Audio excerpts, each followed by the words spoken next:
We have professional videographers using high-definition modern-day cameras, color analysts, and play-by-play announcers with state-of-the-art, classy graphical scoreboards to keep you updated.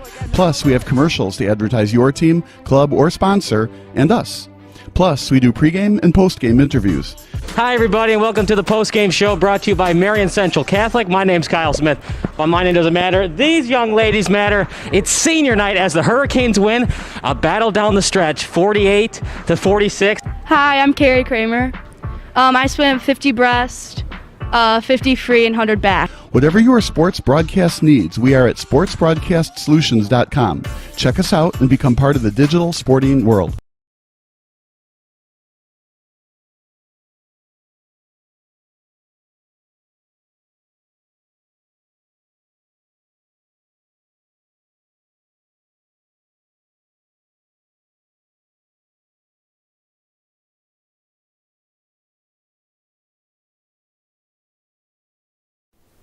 Sports Broadcast Solutions is a broadcasting network for everyone. At SBS, we offer a professional broadcasting experience for the non-professional athlete. Just like the pros, we offer everything for you. Play-by-play commentary. A no-hitter at Kane County Stadium. 15 strikeouts, 1 walk, 1 error, and that's it. Color commentary, highlight reels, recruiting videos, and much, much more. Unlike our competitors, we zoom in on the action and always have a live scoreboard with a live time code. If you're ready to have your next sporting event feel like CBS Sports, then make sure to call Sports Broadcast Solutions today. Our phone number is 330-957-7653, or you can go online to sportsbroadcastsolutions.com. SBS, a broadcasting network for everyone.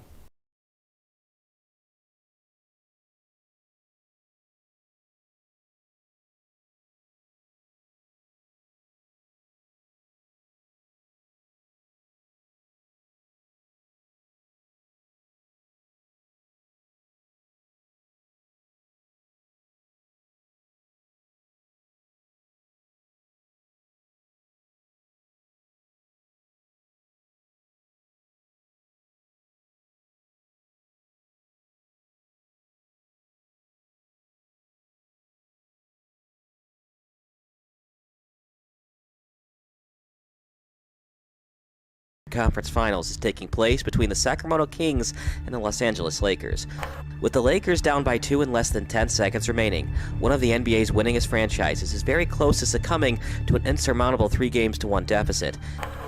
And while the Kings are in a great spot to win on the road, they probably shouldn't even be in this extremely stressful situation. If the Kings can hold on for the win, they'll be one step closer to reaching the NBA Finals for the first time in over 50 years. All they need is a defensive stop without fouling. And for the Lakers, they need a clutch contested shot to avoid losing their second straight home game against their in-state rival. But there's so much more happening here besides a potential 3-1 series edge or 2-2 series tie. To fully appreciate the magnitude of what happens next for both teams' fan bases, we have to do our due diligence. We have to research as much as possible. In layman's terms, we need to rewind.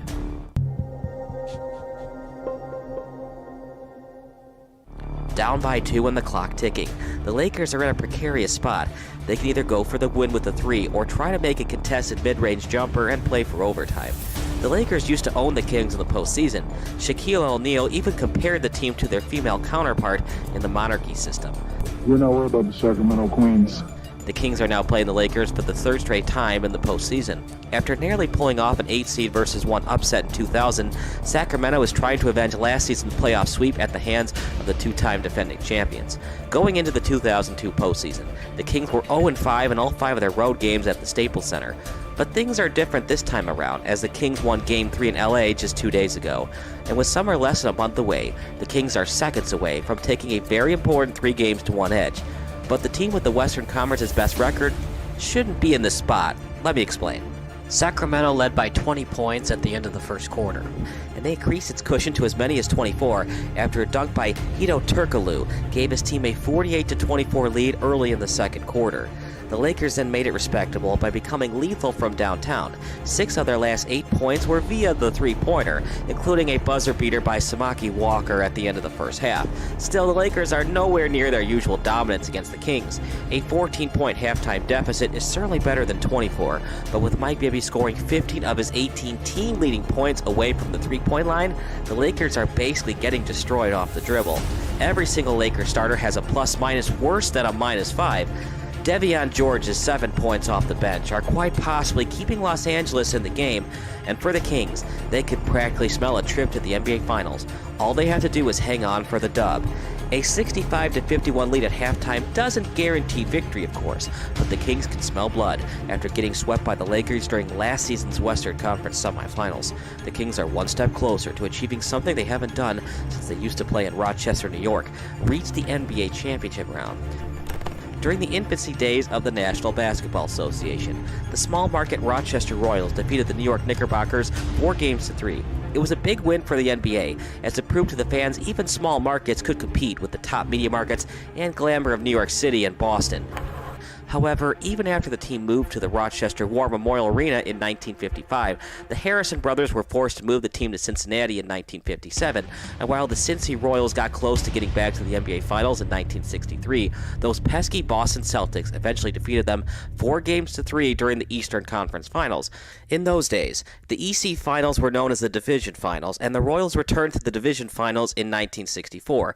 This time around, Boston easily took care of Cincinnati in 5 games, despite Oscar Robertson scoring at least 30 points in 3 of those games.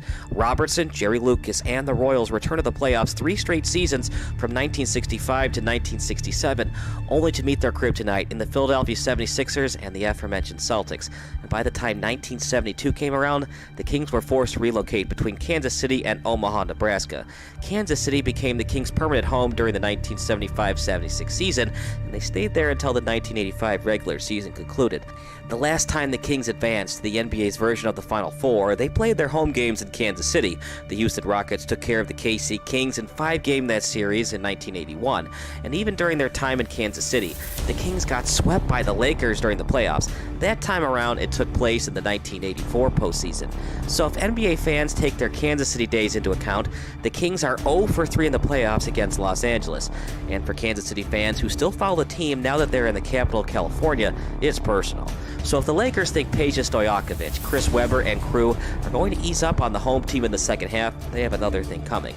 Not only have the Lakers been a thorn in Sacramento's side, but they also had the Utah Jazz on the ropes during the 1999 NBA playoffs, only to lose by 1 in Game 4 and during overtime at Game 5.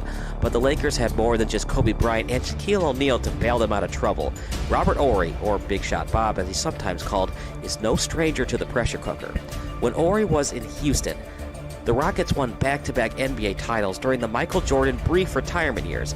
Incredibly, Horry was almost a Detroit Piston, but the Horry for Sean Elliott 1-for-1 deal was rescinded once Elliott failed a physical because of health problems. According to Horry, when Elliott failed his physical, it inevitably saved his career. Horry then rewarded his Rockets team, defeated the Spurs, and swept the Magic to win the NBA championship. Horry, Clyde Drexler, Hakeem Olajuwon, and the Rockets then rallied as a 16th in the Western Conference to win a second straight NBA title in 1995. However, after coming short of a three-peat in 1996, Houston's front office decided to move Horry, Sam Cassell, and a couple of other players to Phoenix in exchange for future Hall of Famer Charles Barkley. The Phoenix trade didn't work out that well for Horry, and after Horry had a notable on-court altercation with head coach Danny Ainge, Horry's towel throw at his head coach made his days in Phoenix numbered. The Lakers pounced at the chance of acquiring a 2-time NBA champion. It only cost them Cedric Cabellos in the 1997 deal. The Horry trade was done to give the team more of a veteran presence than a legitimate scoring threat, as Big Shot Bob averaged more than 11 points per game in just one of his Houston seasons. However, while not a big factor in the postseason the last 2 NBA Finals for the Lakers, Horry was still big against the 76ers during the 2001 Finals. 12 of his 15 total points came during the fourth quarter of Game 3. During Game 4, Horry knocked down 3 of the Lakers' 10 three-pointers en route to the win. Would Ori be needed down the stretch of this crucial Game 4? Quite possibly, since he basically stole away the starting power forward job from Samaki Walker, and by the time the third quarter ended, Ori was once again a thorn in the opponent's side. The last 3 points of the quarter came because of Ori, as the former Rocket and Sun drained 3 of his 4 shots from the free throw line. Just like that, the once proud 65-51 lead for the Kings is now just 80-73 entering the fourth quarter. But the Kings need more from Bibby if they're going to notch the victory. After scoring 18 in the first half, Sacramento's starting point guard has become a ghost. Bibby scored just 3 points in the second half, and the Kings now have to rely on Vlade Divac to get them critical buckets down the stretch. In a twist of fate, Divac used to play for the Lakers, but when Kobe Bryant was drafted by the Charlotte Hornets in 1996, Lakers general manager Jerry West fleeced the Hornets with the trade of the century by giving them Divac for the 18-year-old Hooper.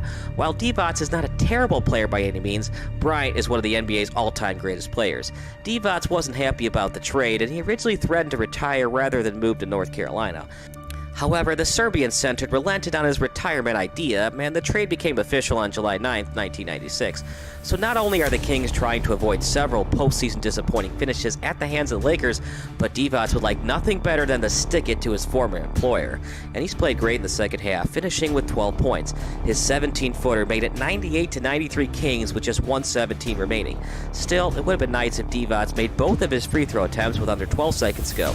As it currently stands, the Lakers need a 2-pointer or 2 shots at the charity stripe to force overtime. In a crazier twist of fate, Shaq made both of his free throws to keep it a 1-point deficit. Of all the people to knock down free throws, Shaq would be at the bottom of the list for the Lakers fans who trust players at the charity stripe. The future NBA Hall of Famer once missed 11 free throws in a game against the Seattle Supersonics. But Shaq, of all people, made the Kings pay for fouling him, and because of his clutch free throws, a 3-pointer can win the game. But there's no way the Lakers could win the game on a 3, right? Well, anything's possible, and with Big Shot Bob in the game, never say never. In fact, Ori is the only Laker the team trusts with a potential game winner on the line. Derek Fisher is an atrocious 1 of 7 from behind the arc tonight. Kobe has only attempted 1-3, and head coach Phil Jackson has decided to not put Devion George back into the game since he's 0 for 3 from deep range. All right, here we go. The Lakers need a 2-pointer to force overtime or a 3-pointer to even up the series. The Kings just need a defensive stop. If they can force the Lakers to brick on this possession, Sacramento can put the series on ice with a win back in Northern California. Shaq once called their opponent the Sacramento Queens. And if the Kings are playing like a women's basketball team, they certainly look like a juggernaut from the WNBA. It's Kings 99, Lakers 97, with under 12 seconds to go. Welcome to a moment in history. As the Lakers did it at Seattle back. Big Shot Bob to the rescue once again. What a way to end it. Make sure to comment below and subscribe to Sports Broadcast Solutions.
Sports Broadcast Solutions is a broadcasting network for everyone.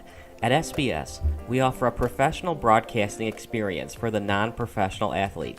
Just like the pros, we offer everything for you. Play-by-play commentary. A no-hitter at Kane County Stadium. 15 strikeouts, 1 walk, 1 error, and that's it. Color commentary, highlight reels, recruiting videos, and much, much more. Unlike our competitors, we zoom in on the action and always have a live scoreboard with a live time code. If you're ready to have your next sporting event feel like CBS Sports, then make sure to call Sports Broadcast Solutions today. Our phone number is 330-957-7653, or you can go online to sportsbroadcastsolutions.com. SBS, a broadcasting network for everyone. Start living life on your terms. Build your dreams. Reach your goals. Change your future. Heal your community. With over 440 open locations, Physical Therapy and Balance Centers is the #1 physical therapy franchise and the leader in vestibular and balance therapy. Join the healthcare revolution. To learn more about franchise opportunities, visit physicalfranchise.com.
Vienna beef has been a part of our culture for over 125 years, bringing friends together and reminding us that there's beauty in the simple things. In Chicago, it isn't just a hot dog. It's our heritage, something we'll share for generations to come. Vienna beef, proudly serving memories since 1893.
Sports Broadcast Solutions is a broadcasting network for everyone. Instead of spending hundreds or thousands with all these college recruiting sites, let us put together your college highlight reel. For just a fraction of your potential college scholarship and significantly less than these recruiting services, we got this. In addition, we put together highlight reels for teams, including high school, your club team, or travel team. My teammate gave me a great pass, and I just took it. The other team slashed me, took the opportunity, saw where the goalie was weak, and I just shot it there. Solon, O'Connor, and Marsh back on defense. And Marsh gets a blowout. We got a breakaway at 2-0. A shot, and a goal! So 3-3. The power play was officially over. Whatever your sports broadcast needs, check us out at sportsbroadcastsolutions.com. Check us out and become part of the digital world.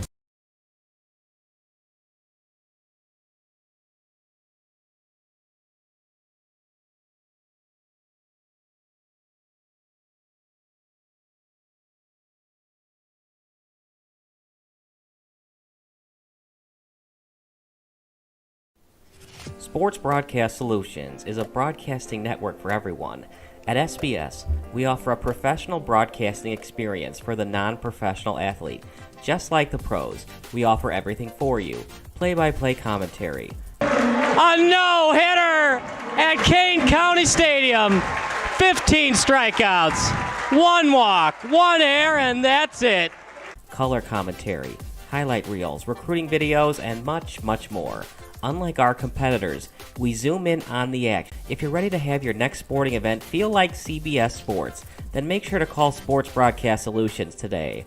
Our phone number is 330-957-7653, or you can go online to sportsbroadcastsolutions.com.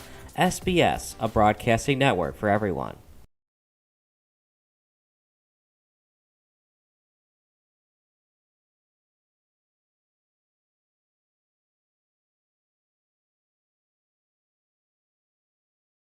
This is tomorrow.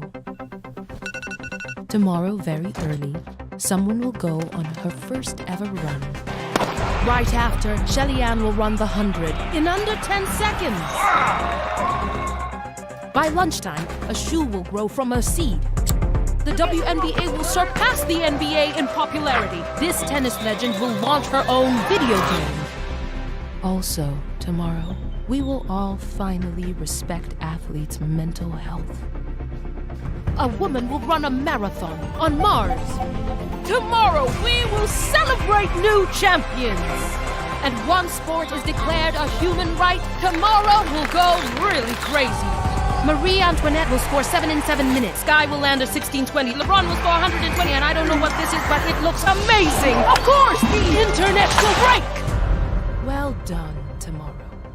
Can't wait to see what's next.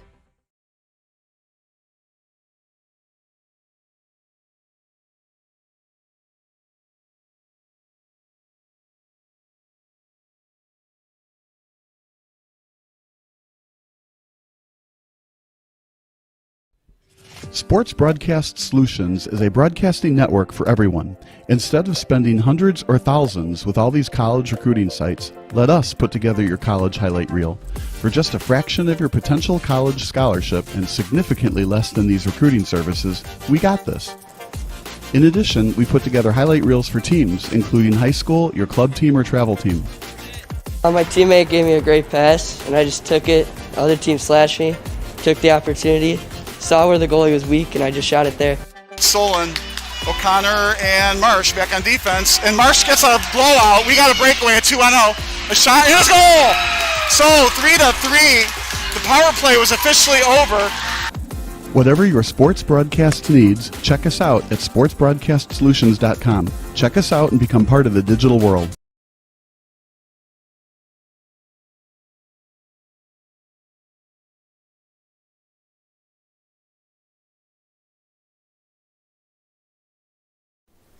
Sports Broadcast Solutions is a broadcasting network for everyone.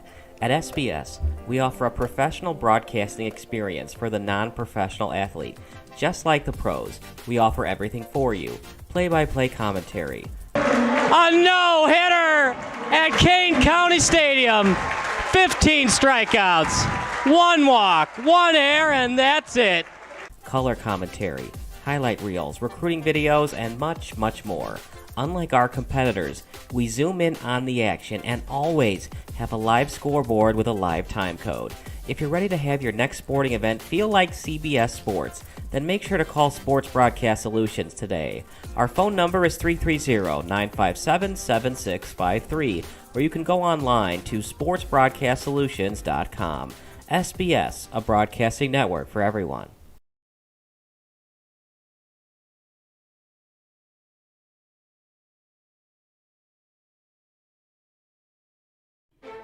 Sports Broadcast Solutions is a broadcasting network for everyone. For those of you that just want raw footage of your sporting event, but no play-by-play or color commentary, you just need us to live stream video from the event over the internet.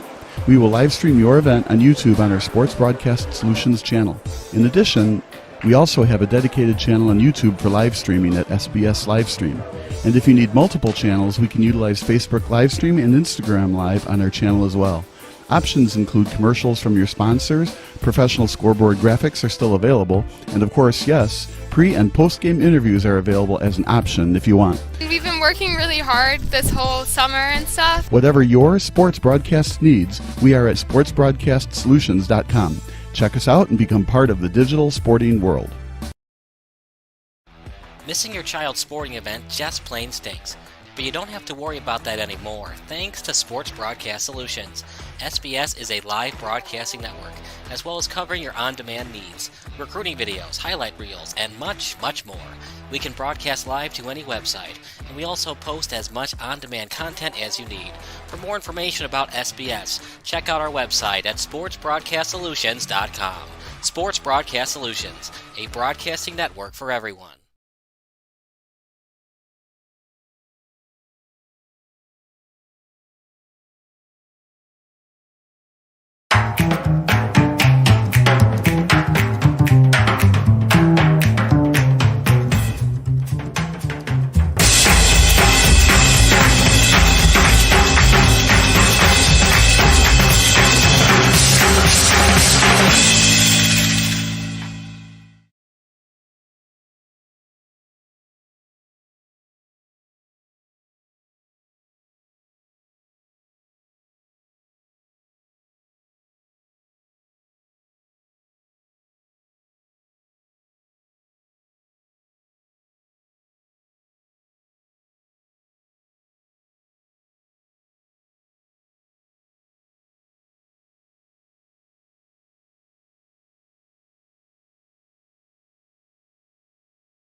In 2003, the 9-6 Minnesota Vikings are playing on the road.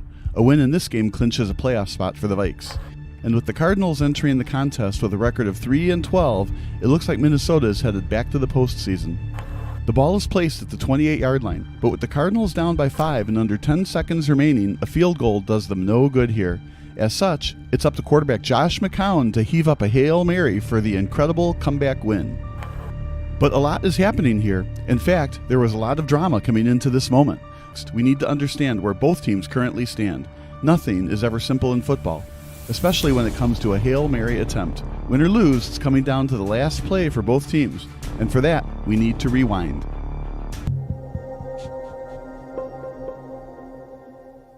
The Vikings have a decent record at 9-6, but for Vikings fans who remember the 2003 season, they should have a lot more wins. Minnesota was once undefeated this season. Impressively, the Vikings won their first 6 games. But things started to unravel quickly for the Vikes. After a red-hot start to the year, Minnesota dumped its next 4 in the toilet. Even more embarrassingly, only one of those 4 straight defeats was by less than 10 points. While it didn't seem to be a big deal at the time, loss number 2 of the 4-game losing streak was a critical 3-point defeat at the hands of the Green Bay Packers. This was huge because the Vikings outlasted the Packers 30-25 during Week 1. If the Vikings had won during Week 9 against the Packers, they would have owned the head-to-head tiebreaker for the NFC North Division. This means that the Vikings wouldn't need to win on the road in Week 17. But the Vikings couldn't take care of business, and the losing continued into Week 12. From 6-0 to now 6-4, now the Vikings are 9-6. And if they could have just outlasted the Bears a couple of weeks ago, they'd be in the playoffs. Instead, Charles "Peanut" Tillman made the signature play of his underrated career as he overpowered Randy Moss in the end zone. And now, the Vikings need a win today to clinch their postseason tickets. Both the Packers and the Vikings were 9-6 coming into Week 17, so the Vikings need a win or a Packers loss to win the division. The old saying, every game matters in football, definitely stood the test of time for the Vikings in 2003. Still, going from 6-0 to 9-6 is technically a collapse, and this was supposed to be a new era of Vikings football, and with Mike Tice as the head coach.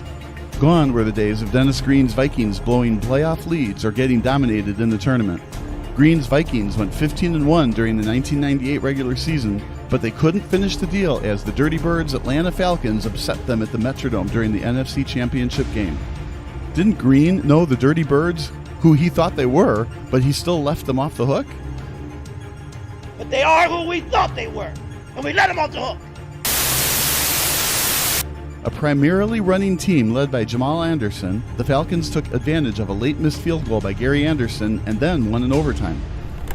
A crushing blow for the Vikings in 1998, but they were still good enough to get another bite at the Lombardi Trophy apple in 1999. The Vikings offense was still as dominant as ever in 1999. While the greatest show on turf, St. Louis Rams, were the only team in the NFL with over 6,400 total yards. The Vikings still finished in top 5 in total yards at just under 5,800. However, turnovers were problematic for Minnesota in 1999. They turned the ball almost 19% of the time when they drove down the field. With Randall Cunningham struggling at QB the year before, Y2K, Green made a quarterback change and gave the keys of the offense to journeyman Jeff George. George was a former number 1 overall draft pick, and he looked the part of a franchise quarterback in 1999. His Vikings went 8-2 with him as the starting quarterback, with the Vikings earning a spot in the wild card round. They easily took care of the aging Dallas Cowboys 27-10 as the Vikings advanced to the divisional round against Kurt Warner's Rams. George was excellent on this day, but incredibly his 4 touchdown passes weren't nearly enough to outlast the Rams. A terrible day for the Vikings on defense as the Vikes gave up 49 points and 5 touchdown passes to the future Hall of Famer in Warner. If the Vikings' defense had just been moderately respectable, they probably would have advanced to the NFC title game. Jeff George finished with 423 yards passing and 29 completions, but he also had 21 incompletions. The Vikings originally trailed 49-17, so to be fair, some of George's completions came during garbage time. In 2000, the Vikings truly believed the third time would be the charm. Choosing not to retain George or Cunningham, President Gary Woods saw enough in Dante Culpepper to allow him to be the full-time starter in 2000. Even though he didn't play a single snap the previous year, the 2000 season would be Culpepper's first year as the starter and his rookie season altogether. It turned out to be a great decision as Culpepper's Vikings won 11 games in the NFC Central Division. However, the Vikings lost their last 3 regular season games, allowing the New York Giants to clinch home field advantage for the playoffs. Whether playing in the Meadowlands was the key difference maker for the Vikings is debatable, but whatever the reason, the Vikings offense looked lost and bewildered during the NFC Championship game. A 41-0 shellacking in East Rutherford, New Jersey saw Jim Fossil's Giants play on Super Bowl Sunday and the Vikings crumble in yet another embarrassing playoff defeat. This is by far the worst of the 3 consecutive playoff losses during the Dennis Green tenure, and it begged the question, if not now, when would the Vikings finally get over the hump and back to the Super Bowl? A losing record in 2001 saw the Vikings gamble and terminate the consistent winner in Green. In came his assistant in Mike Tice, and the 2003 Men in Purple were once again contenders during Tice's second year in Minneapolis. But, as was the case under Green, this Vikings core always chokes when the stage is fully lit. And here we go again. From an 11-2 start to an 11-5 finish, the 2000 Vikings blew a chance at having the Super Bowl go through the Metronome. And in 2003, the Vikings went from undefeated to being on the cusp of not even participating in the NFL tournament. Even if the Vikings don't allow the game-winning touchdown pass, the mere fact that they have to hold on against the 3-12 Cardinals is pretty darn head-scratching. But do the Cardinals have some individually talented players on offense? In 2 words, not really. While it's true that Anquan Boldin was on this team, the rest of the roster was very underwhelming to say the least. Boldin was a rookie in 2003, and the rest of his wide receiving teammates just weren't going to get the Cardinals over the top. Neither quarterback, Jeff Blake or Josh McCown, trusted any other wide receiver besides the former second-round draft pick. Consider this, Boldin was targeted 165 times in 2003. No receiver received more than 89 targets. The little-known Nathan Poole finished with just 19 targets this season, but he was the go-to receiver on this version of Any Given Sunday. Bold.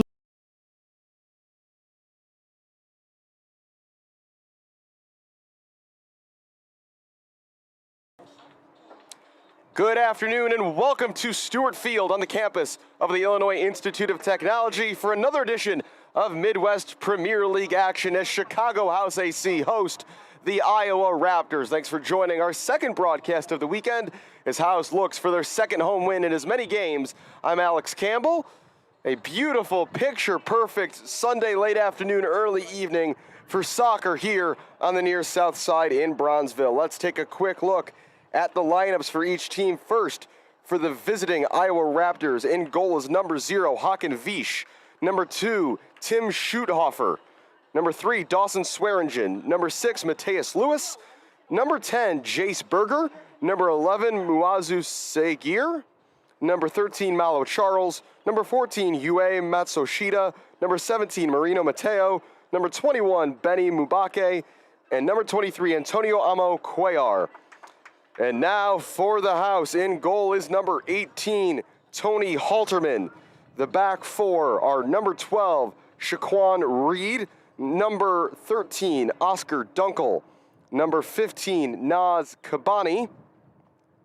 And number 2, Jack Kramer. In midfield are number 7, today's captain, Adam Mann. Number 8, Shannon Seymour.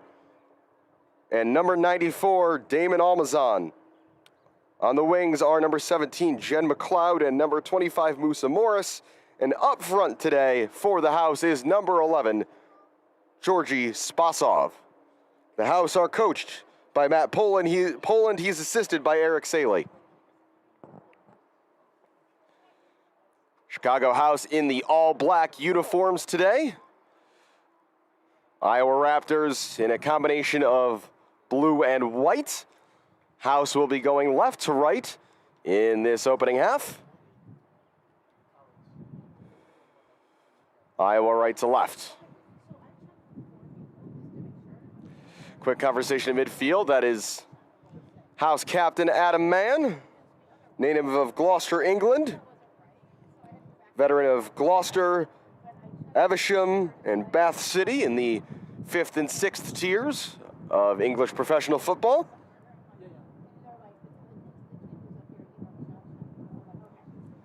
Bit of a breeze off the lake here this afternoon, biting through some humidity ahead of what's supposed to be a sweltering week of weather here in Chicago. Temperatures tomorrow expected to peak over 90 degrees and stay there for a couple of days.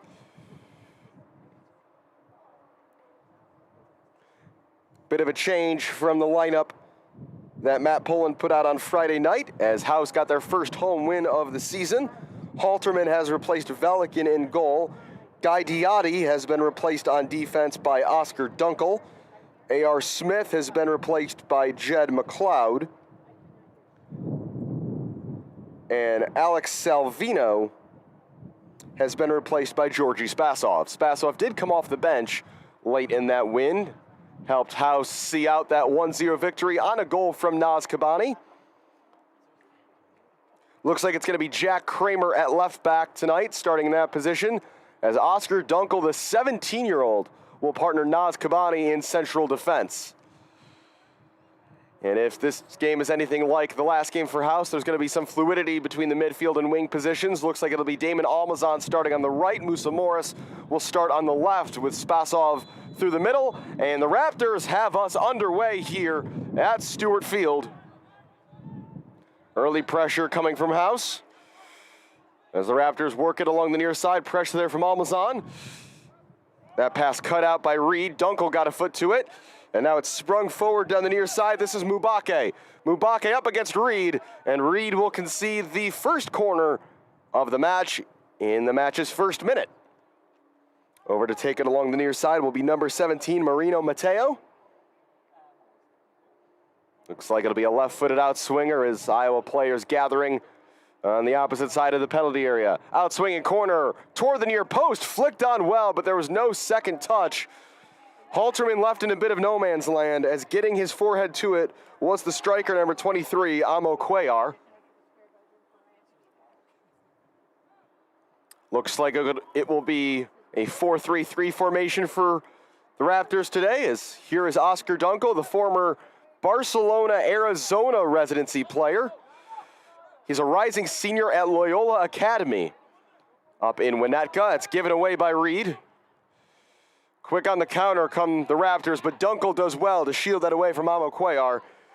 To the feet of today's goalkeeper, Tony Halterman, native of Dyer, Indiana. His college days were over a decade ago at DePauw University in Indiana. House trying to work it down the far side. This is Spasov. Spasov looking to cut back along the end line. Has he won a corner? He has not. It's last off the House forward. Georgi Spasov, a native of Des Plaines. Graduate of Niles West High School and Oakton Community College. This is Hakan Vish in goal in the colorful purple and yellow kit today for Iowa Raptors, who were in Cedar Rapids last night for a game, so a quick turnaround for the visitors today. House applying the pressure. Musa Morris, who got the assist on the lone goal on Friday night, directly off a corner kick. Kramer. Space to turn now for McLeod. Jed McLeod, who last year was on the team that won MLS Next for the Chicago Fire Academy. So one of a handful of former Fire Academy players on this roster, but he is the most recent. Shannon Seymour looking to leave it for Mann, trying to play through for Damon Almazan, and he's just beaten to that ball by Vish, who quickly rolls it out for Iowa Raptors to try to counter. Bring it up the side was the left back, that's Mateo, and it will be a throw for Iowa Raptors right on halfway.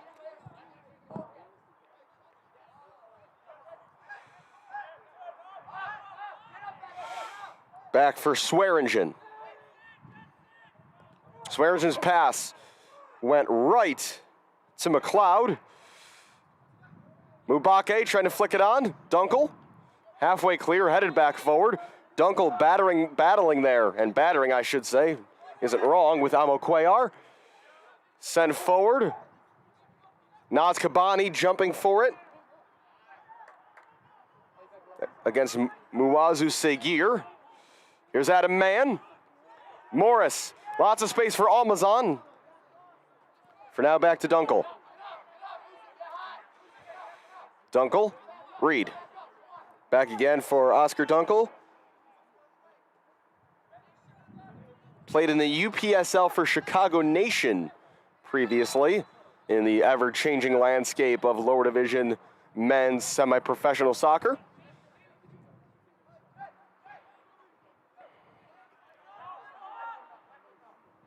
Back for the feet of Malo Charles. Seguir tried the pass with the outside of his foot, didn't come off. Straight back to Charles. Charles, the right-sided center back, chipping this one forward. Headed away halfway by Reed. Naz Kabani, native of Manchester. Shaquan Reed, trying to dribble past Mubake and couldn't. Given right away to McLeod. Dunkel clears away. Almazan battling there with Matsushita, who wins a free kick. It's House assistant coach Eric Sally. You can hear barking instructions from the bench. Also the head men's soccer coach at Trinity Christian College out in Palos Heights, Illinois. About a 20-minute drive south of here. Free kick into the area. Spasov wins the first header.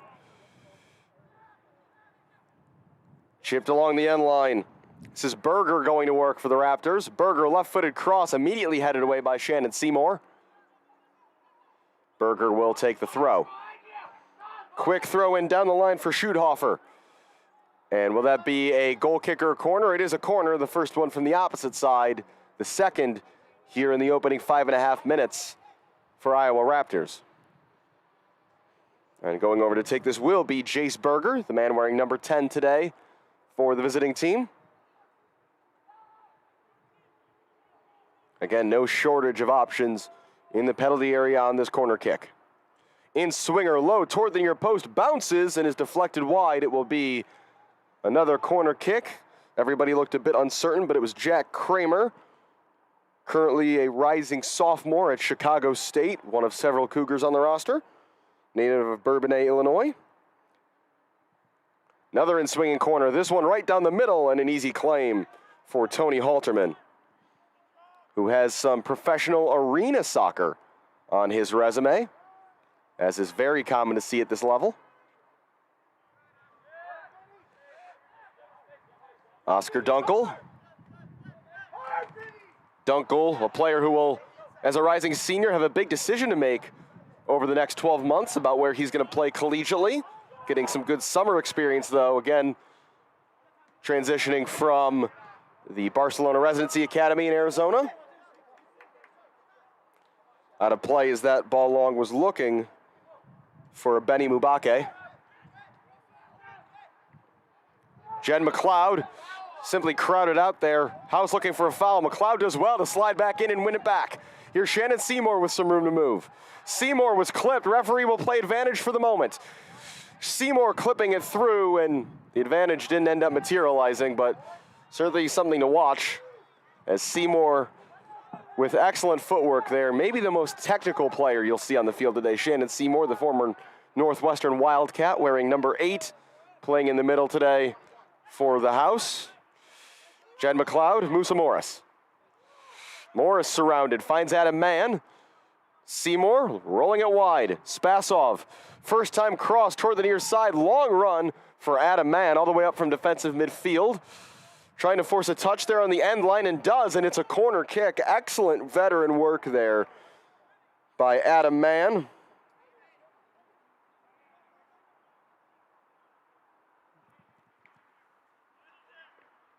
And it will be Mann to take the in-swinging corner. House, few players floating around the top of the 18-yard box. McLeod occupying the goalkeeper.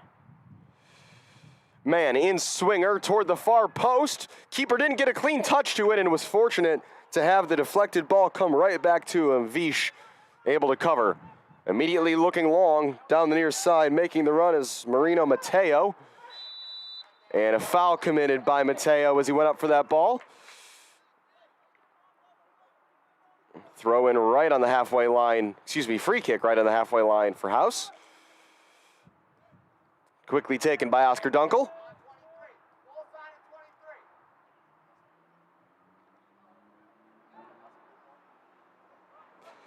And now a chance to counter. Berger flying forward for Iowa.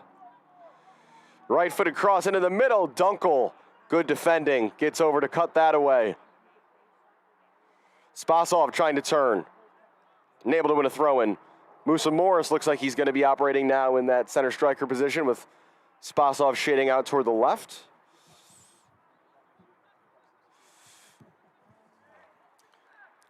Oscar Dunkel again. Lots of touches on the ball so far for the teenager. We've played 9:20 so far in this first half, 0-0. Alex Campbell with you here from Stewart Field on the campus of IIT. Beautiful day in Chicago. Seymour. Morris. Pressure came there from Seguir. Chested down by Almazan. Seymour onto it for House. Seymour, Musa Morris. Morris back for Seymour, looking to chip it through. Morris, will he be able to get to this one? Not quite. As sprawling to cover is Hakan Vish.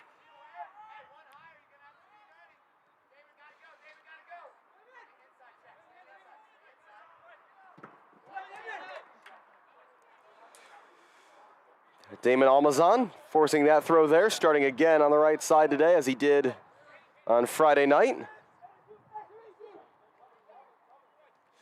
And well done there by Reed to win that throw. Off of Mubake, Shaquan Reed, another Chicago State player. Also, like Jack Kramer, a rising sophomore. Mann. Seymour has Kramer making a run outside. Here's Jack Kramer.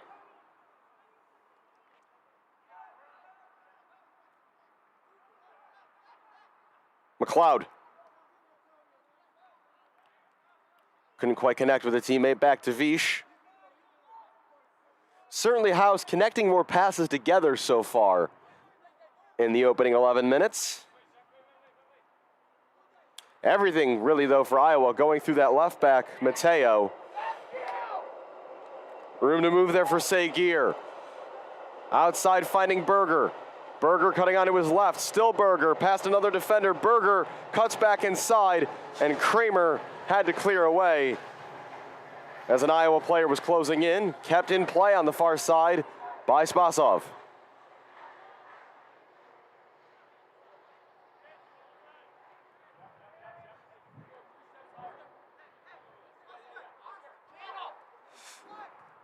Reed trying to go down the sideline. Nice turn.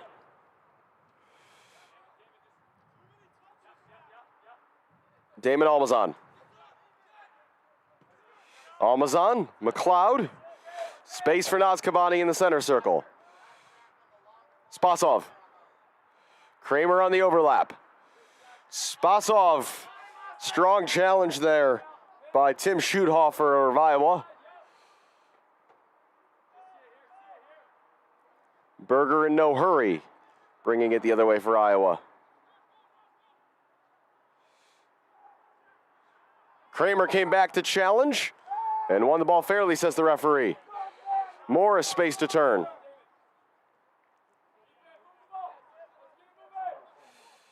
Dunkel.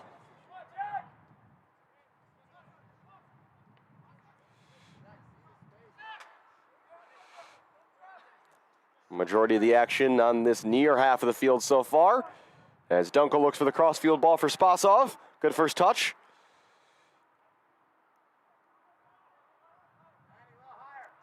Spasov again.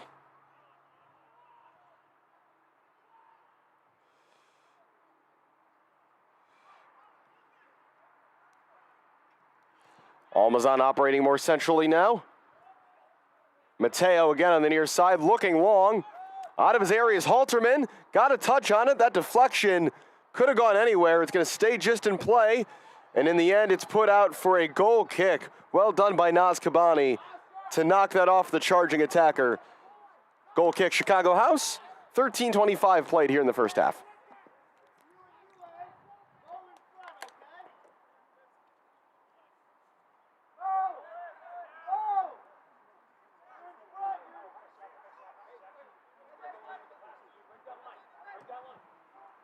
Looking long, too long for Morris. Morris, one of the quicker players on this House team, and it was going to be offside anyway, which the whistle does now go for. Nice crowd gathered on the far side, the east sideline of Stewart Field.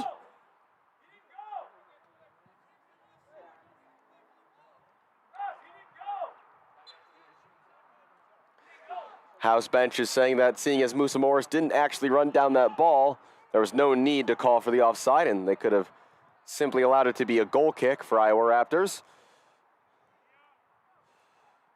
Seguir, that one cut out by Jed McLeod.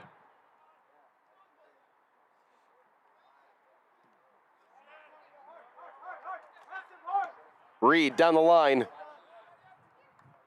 Knocked it a play by Mateo.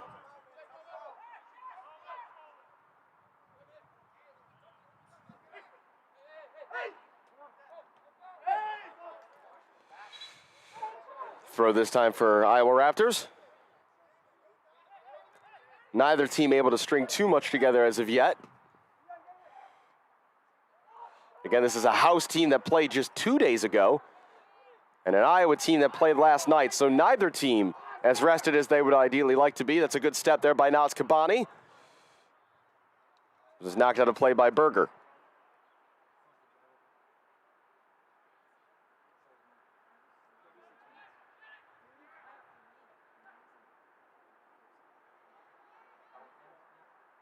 Elsewhere in the Chicago soccer scene tonight, well, that'll wait for a second. Adam Mann bursting forward. Mann will fire a shot. It's up and over the top on the first true attempt of the game as charging forward from midfield came number 7 in black. As I was saying, elsewhere in Chicago soccer action tonight, after just 10 minutes, Mallory Pugh has given the Chicago Red Stars the lead over the Orlando Pride, who are in free fall right now in the NWSL. You would certainly favor the Red Stars to get it done tonight at SeatGeek Stadium. Not all that far from here. Chicago Fire still idle. In Major League Soccer, they'll return next weekend against DC United.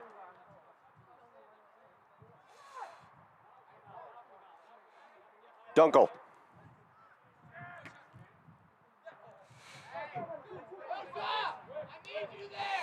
So far, the House center backs having a decent amount of time on the ball, but everyone else is being pressed very tightly by the Raptors. Spasov, Morris, McLeod. McLeod operating right now is the deepest of the midfield three with Mann and Seymour ahead of him. Dunkel, nice ball out to the far side for Musa Morris. Morris inside, Almazan. Almazan turning shot, bounced around. Last off of Morris, goal kick. As House, though, once again get into a promising attacking position, finding some space in that left side channel.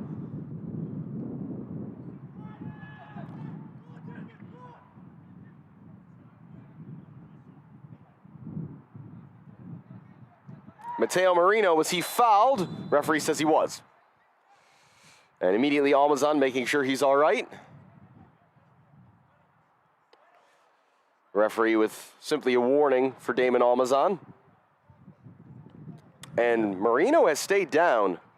There's not a whole lot of bench options right now for Rockford. Referee, I think, is waiting to decide if he's going to stop the clock here for an injury timeout, or to see if this is simply in the normal course of play. Clock is still running for now. Impromptu timeout for both teams. And Marino still down at the moment.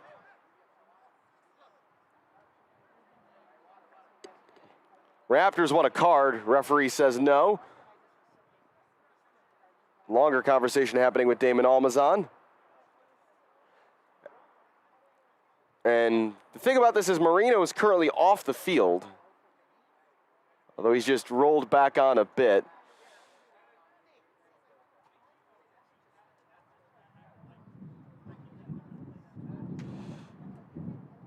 And again, the game has basically stopped as the clock continues to run. The referee has not blown for a stoppage. He's trying to get this game restarted right now.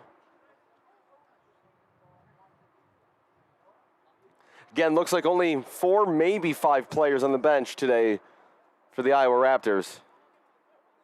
Referee in discussion with his assistant on the near side. Team's using this as an impromptu timeout. It's interesting, again, that the referee's basically allowing Iowa to take a timeout here. Damon Almazan's asking the question.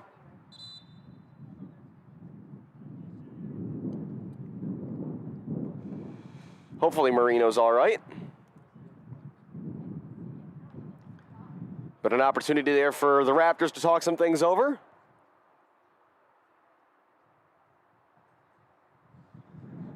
So all in all, that's going to be almost 2 minutes. That's going to have ticked off the clock. We assume that the referee will add that on at the end of the opening 45. And Marino to put it back in play. Dangerous pass back to his goalkeeper. Vish having to be very careful with that.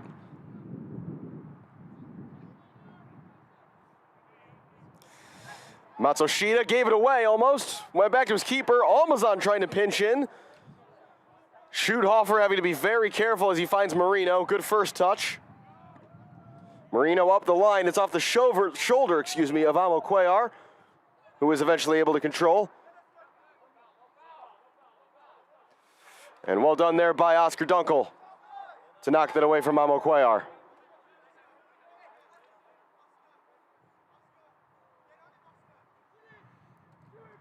Collision between players there.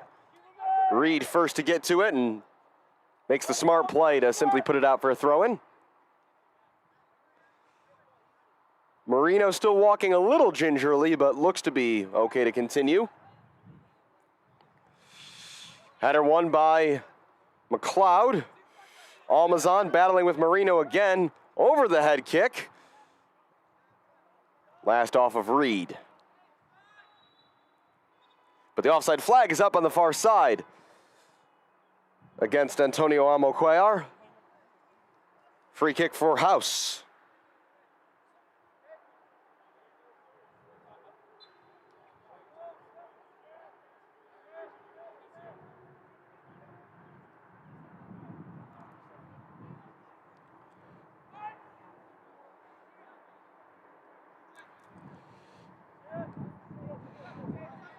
Oscar Dunkel again on the ball.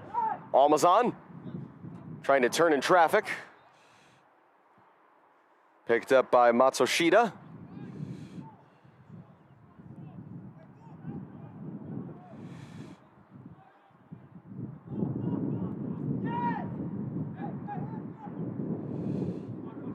Mateo Marino again. Marino tripped over it, got it back. Hurdles a challenge from Almazan, back to Marino. Marino cross right through the face of goal. Berger back to the middle. Shot couldn't connect, as going in for the chance was Seguir. Adam Mann has stayed down behind the play. Shot coming in is blocked by Adam Mann. Referee says no penalty on a challenge by McLeod. And now a chance for Adam Mann to potentially get some attention.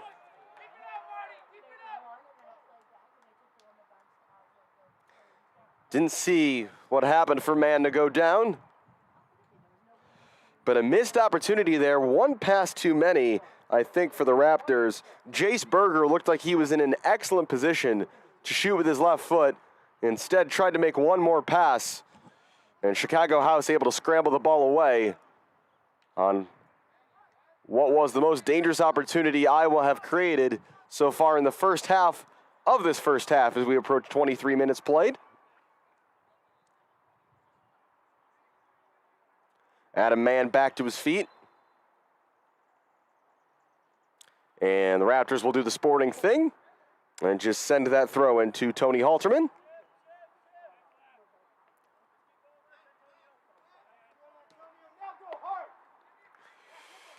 Reed, Almazan, playing the 1-2 with Reed inside. Mann, nutmegs Matsushita. And here's Almazan, great pass by Seymour. Almazan looking to cut it back, cross deflects right to him. Ball along the end line is guided out for a goal kick. Some nice passing there, though, by the home team. Shannon Seymour again showing his quality on the ball.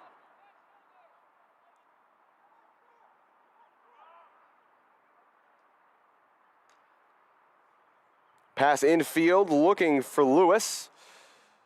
And sent long, and Halterman will watch that roll out of bounds for another goal kick.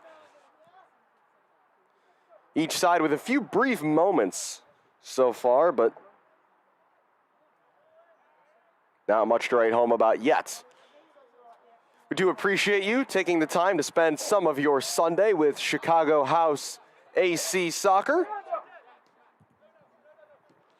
McLeod trying to cut that ball back with his left foot. Almazan onto it. Back for McLeod with some room. Morris looking through for Reed, who had made the run forward from right back. Gives the thumbs up to his striker. Good idea comes the call from Eric Sally as well.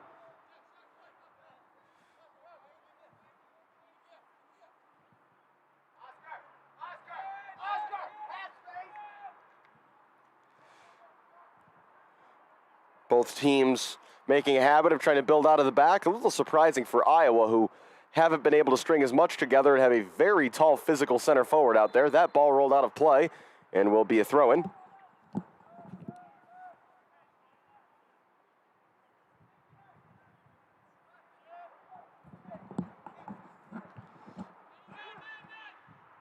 Mann in the middle.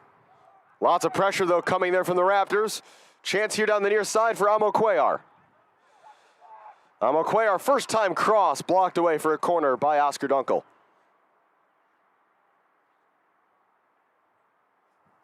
Dunkel, I'm sure, will have no shortage of choices for where to play collegiately next year.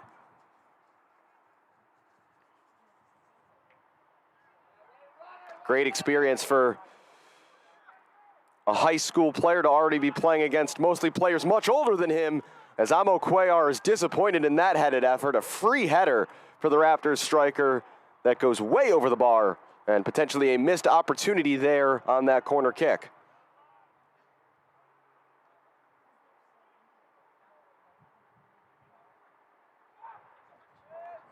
McLeod waving Dunkel forward. Reed again the outlet on this near side. Reed past Amo Cuellar. Still Reed. Finds Damon Almazan. Haven't said Georgi Spasov or Jack Kramer's name in a while. The ball has just been on this side. Here is Jack Kramer. Nazkabani. Given away to Seguir.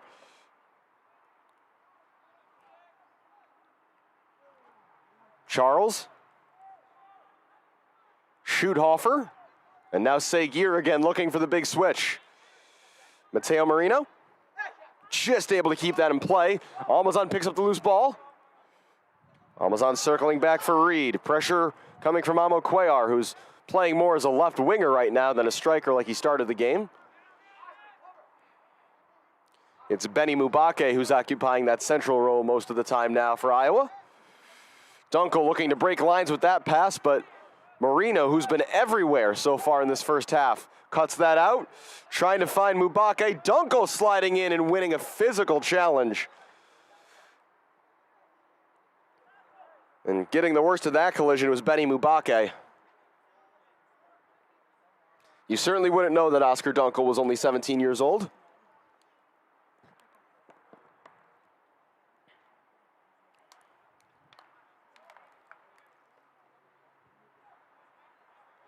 Mubake back to his feet. Thrown in the attacking end here for Mateo Marino. Had her flicked on by Mubake, but straight to the hands of Tony Halterman.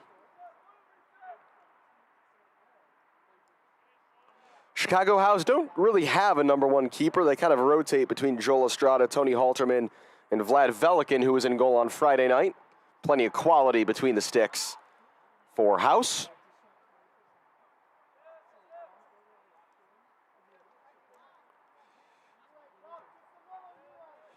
29th minute now. No shots on goal for either side. Here's Spasov, putting on the moves. Found the feet of Shannon Seymour. Knocked away, though, by Matsushita. And now here's Berger up the far side with a good move. Seymour working back and will give away the free kick.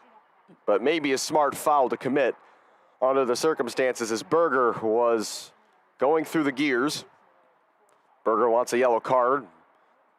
That's not a yellow card worthy challenge, but it is a good opportunity here on this upcoming set piece. A good angle for Berger to deliver this in with his left foot.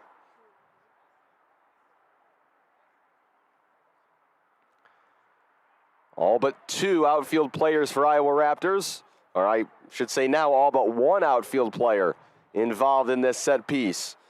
Only Marino is staying back. Berger swinging it in, bouncing through. It's straight to Halterman. And the referee wants this to be retaken. Not sure what the call was. Either way, Berger's going to get another opportunity after what was not a great delivery. Seguir is going to join him, and I think take this instead. A lot more air under this one. Seguir toward the back post, and Halterman had to give it a punch to it. It'll go out for a throw-in on the near side. Smart goalkeeping there by Halterman, just minimizing the risk of the situation. 15 minutes of normal time to go here in the opening half. Alex Campbell with you here from Stewart Field on the campus of IIT. We'll play at least 2 or 3 minutes of added time due to an injury stoppage we had midway through this first half. Throw-in headed away by Nazkabani. Right back to Mateo Marino, who's certainly in first place for most times mentioned so far in this broadcast.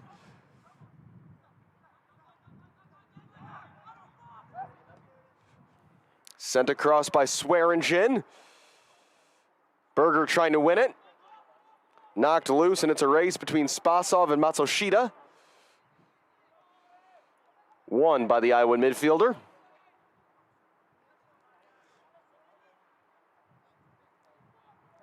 Swearingen back for Matsushita, who's generally been the most defensive of the midfield trio for the Raptors so far, with Lewis and Seguir playing ahead of him. Mubake. Back for Charles, and all the way back now for Hakenvish. Outside of the foot pass by Charles. And now here's Berger. Again working down the right side, up against Naz Kabani.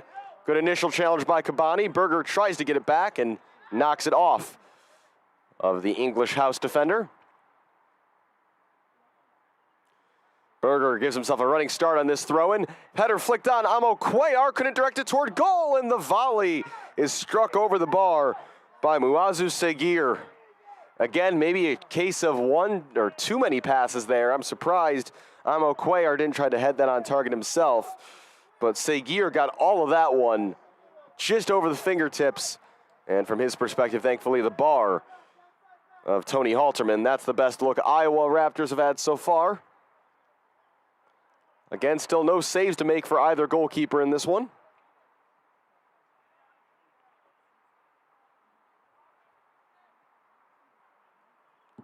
Spasov. Seymour.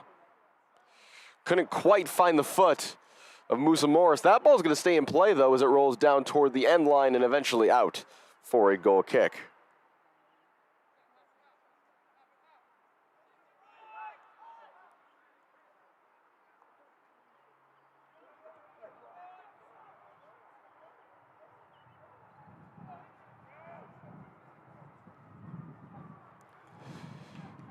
Throwing on the far side for Iowa.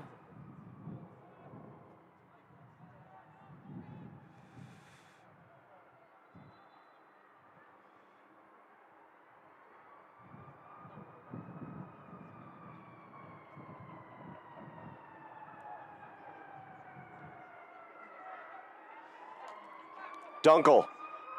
Almazan. Man at his back for Iowa. Free kick, says the referee.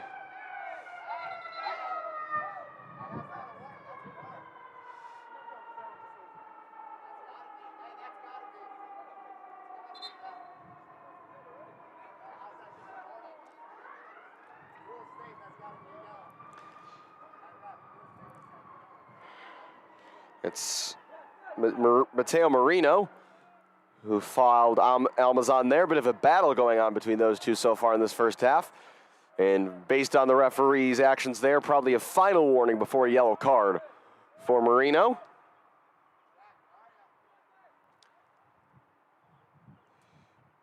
Spasov, and now Seymour. Musa Morris wanted the through ball, but it wasn't there. Here's McLeod, and now Reed. Sustained possession here for House. Dunkel, long ball to the far side and, well, trapped by Shannon Seymour. Seymour toward the end line on his left foot, crosses Spasov with the attempt. It'll be a corner. As Shannon Seymour floated out wide, created a good opportunity. Musa Morris will go over to take the corner kick. Just the second of the game for House. 34:30, I should say, on the clock. Played in this first half.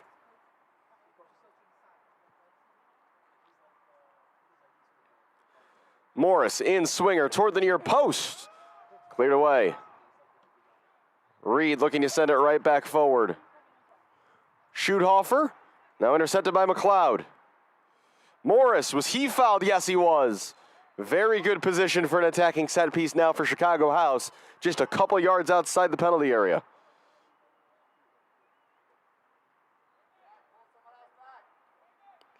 Big opportunity here for House.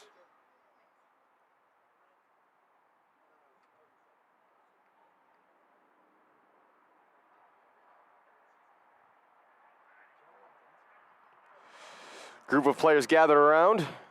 Musa Morris, Shannon Seymour, Adam Mann all over this. Indicating that I think we're going to see a shot on target here as Mann steps away. Seymour does as well. Musa Morris to take, and it's over the top.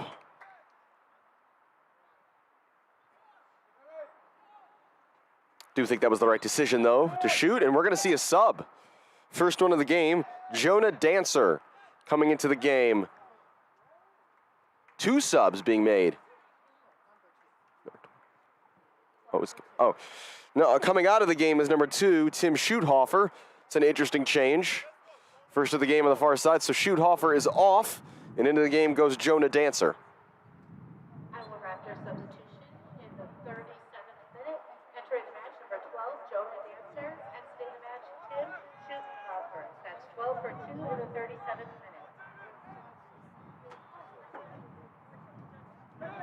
minute. So Schuthofer departs. Looks like it's a like-for-like change it right back as Dancer has gone over to the far side of the field. Not sure if Schuthofer might have been carrying a knock or if he played just a lot of minutes last night and they were trying to limit him to a certain number today. Either way, an unexpected change. Morris along the end line, crossing toward the front, headed down only as far as Almazan, tried to cut that back onto his right foot. Seymour tried to corral it. Berger.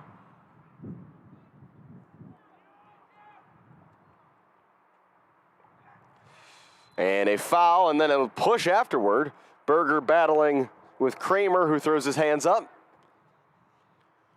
If nothing else, this game's been fairly physical so far. Another sub is coming here for Iowa Raptors, so they're going to take 2 of their 6 subs in the first half. Given away, here's Mann, chance to get forward. Cut out, though, by Matsushita. First touches here for Jonah Dancer. Back for Berger. In behind Kramer, Berger knocking it ahead. Matsushita with the shot and a save by Halterman. First save of the match on either end. Halterman charging out to cut down the angle.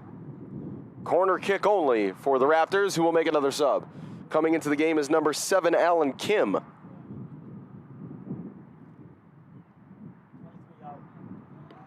And they're going to take off the big striker, Antonio Amocuellar, will depart. So Amocuellar will come to the bench. Again, these feel like planned substitutions for a team that, as I mentioned, played last night. And in a league where you're allowed 6 subs, it's not surprising to see them managed this way.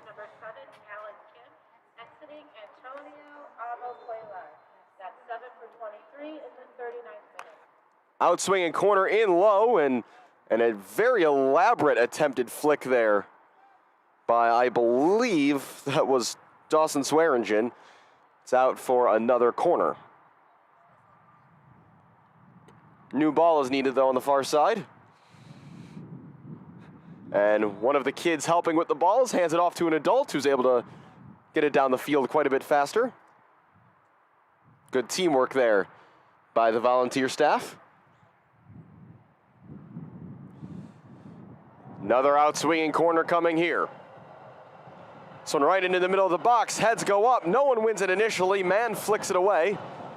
Only as far as Marino. Marino wanted to send it right back in, but that's going to go out of play for a goal kick. 39:30 played here in the first half.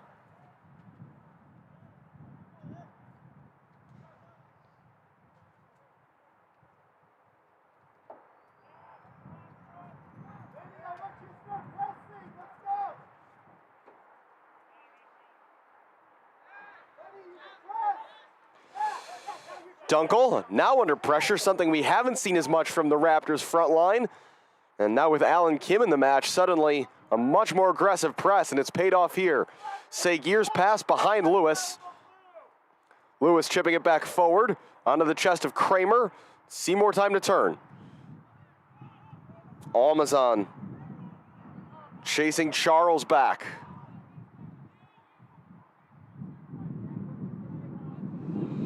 Now time for Charles on the ball. A few more fans have filed in here throughout the first half. Again, a pretty solid turnout here at Stewart Field. But for those of you who couldn't make it out today, we appreciate you tuning in. Almazan back for Naz Kabani, who's gotten very far forward here. He did score the lone goal the other night.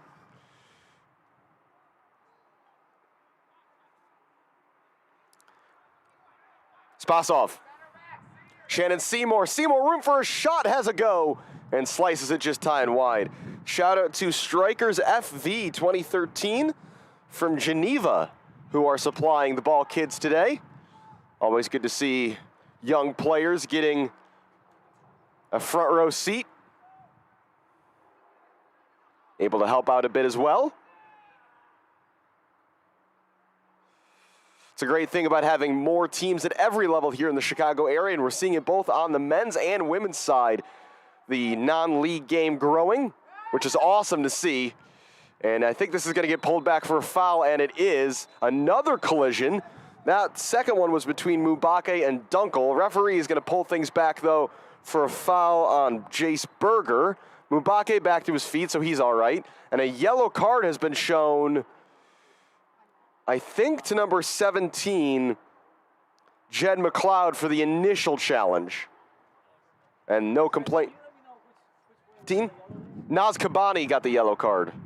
Correction, thank you to the Chicago House bench. 17 or 15. I think they're still figuring out.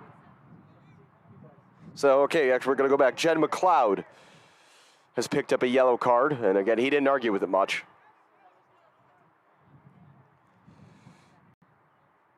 So, a yellow card, the first of the game shown. Now another set-piece opportunity for the Raptors. Chipped in toward the far side of the box, headed straight down and away by Musa Morris. Well done. Good defending by the forward. Almazan doing battle once again with Mateo Marino.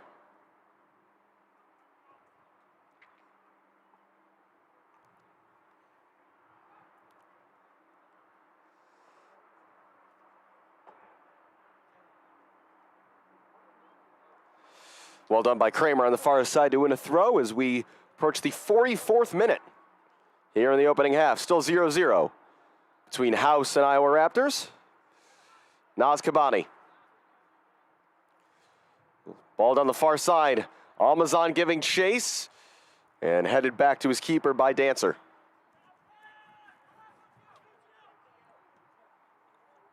Matsushita under some pressure from Mann. Matsushita again had to be careful with Musa right behind him. Musa Morris, I should say. Pressure here from House. Dancer trying to turn out of trouble. Morris stuck a foot in. McLeod has to be careful on that yellow card. Seymour, the back heel. Lewis slides to knock that away. Back forward by Kabani. Almazan moving as fast as his legs will carry him, and he gets to the end line. Well done by Damon Almazan. Trying to win a corner. Still Almazan battling. And he has won a corner kick. Well done by the diminutive wide man.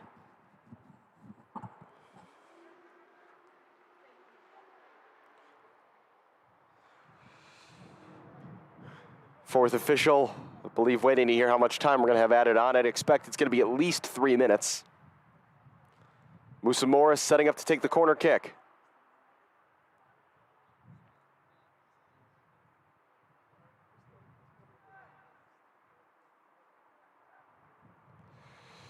Morris in swinger, right into the middle. Dunkel got ahead to it. Think it went off a Raptors player as well. Chased down to the far side, where it will be a goal kick.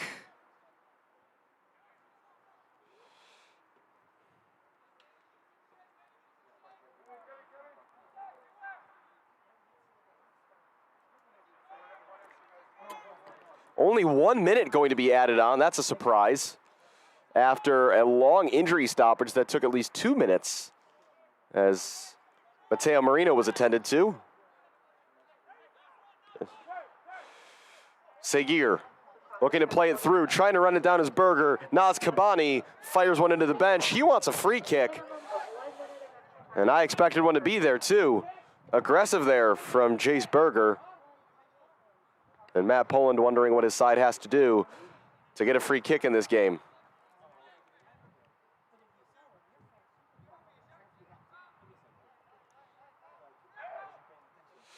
Marino looking long. Matsushita battling there with Reed. Berger sends one toward the middle of the field. Almazan and Matsushita battle for it. Dancer able to turn away from pressure. Charles looking long. Reed almost got a touch. Flicked toward the middle by Marino. Man won that header. Matsushita onto it. We've played the 1 minute of minimum added time. Naz Kabani. Reed trying to get it clear. If he does get it clear, that would probably end the first half. Seymour now heads it away. Referee checks his watch. Almazan. And that will do it for the first half of play. A couple decent looks at either end, but nothing much to split the sides. 45 minutes played as we go to halftime here at Stewart Field. Iowa Raptors 0, Chicago House AC 0. We'll be back in about 15 minutes with the second half.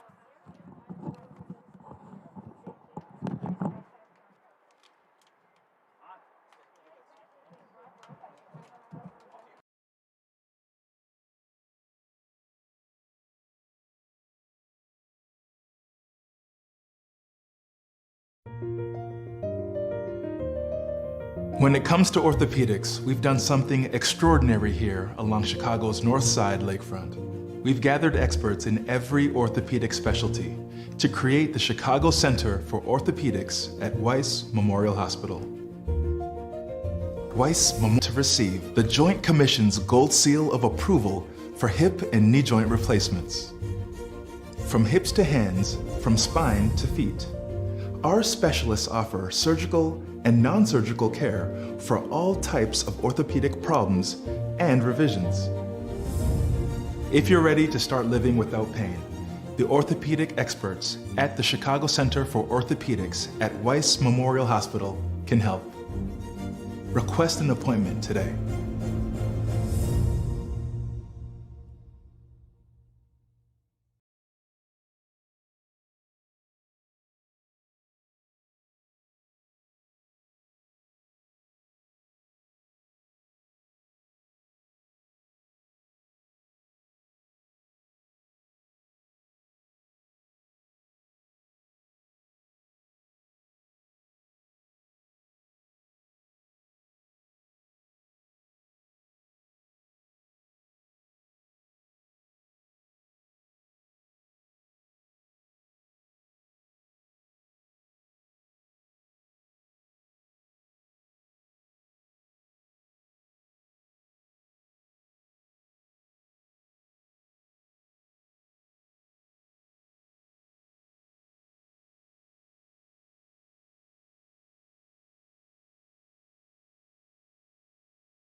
Start living life on your terms. Build your dreams. Reach your goals. Change your future. Heal your community. With over 440 open locations, Physical Therapy and Balance Centers is the #1 physical therapy franchise and the leader in vestibular and balance therapy. Join the healthcare revolution. To learn more about franchise opportunities, visit physicalfranchise.com.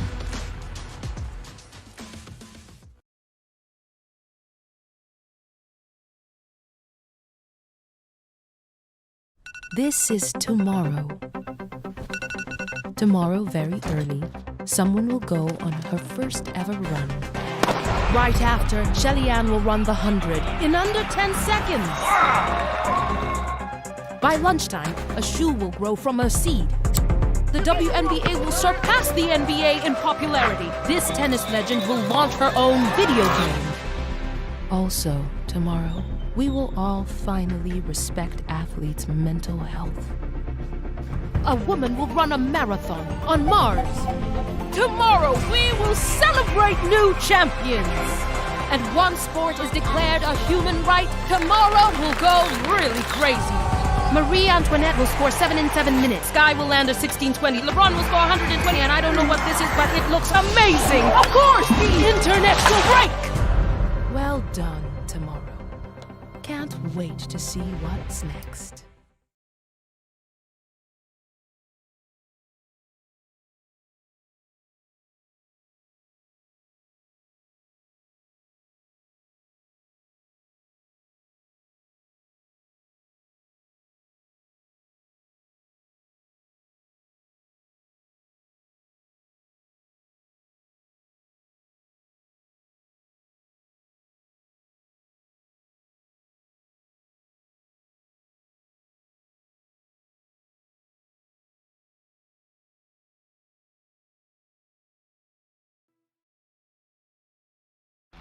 Missing your child's sporting event just plain stinks.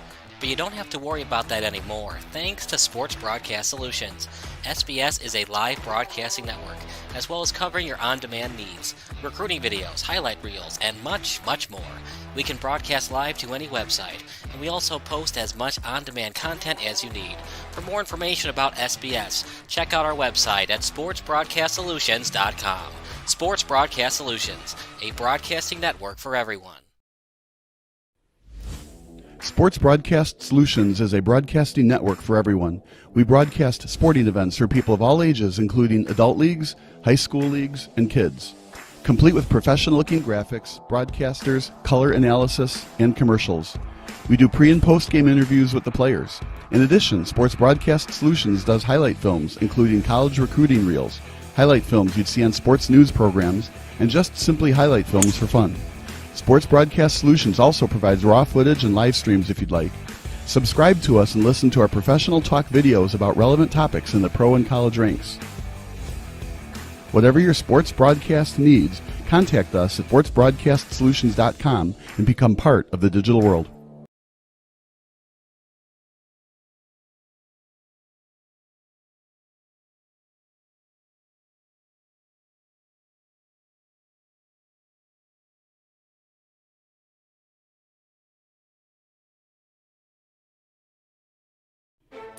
Sports Broadcast Solutions is a broadcasting network for everyone. For those of you that just want raw footage of your sporting event, but no play-by-play or color commentary, you just need us to live stream video from the event over the internet. We will live stream your event on YouTube on our Sports Broadcast Solutions channel. In addition, we also have a dedicated channel on YouTube for live streaming at SBS Livestream. And if you need multiple channels, we can utilize Facebook Livestream and Instagram Live on our channel as well. Options include commercials from your sponsors, professional scoreboard graphics are still available, and of course, yes, pre- and post-game interviews are available as an option if you want. We've been working really hard this whole summer and stuff. Whatever your sports broadcast needs, we are at sportsbroadcastsolutions.com. Check us out and become part of the digital sporting world. Hey, this is Sarah Greenfalk, owner of PsychEdge. How would you like to learn how to manage your emotions and reactions in order to enhance your performance and be successful in life? I coach and counsel student athletes, performers, and professionals, giving them the mental skills and mindsets to build confidence and resilience. My background in physical therapy, massage therapy, personal training, and 15 years of counseling give my clients an advantage.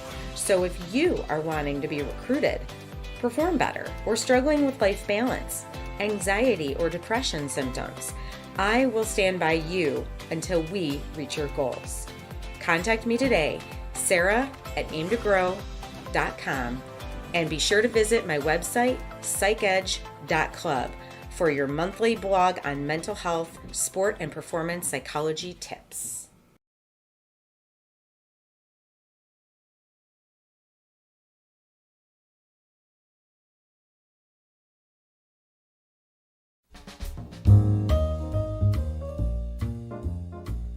Hi, my name is Brian Campbell, and I'm one of the co-owners of Illinois Energy Windows and Siding.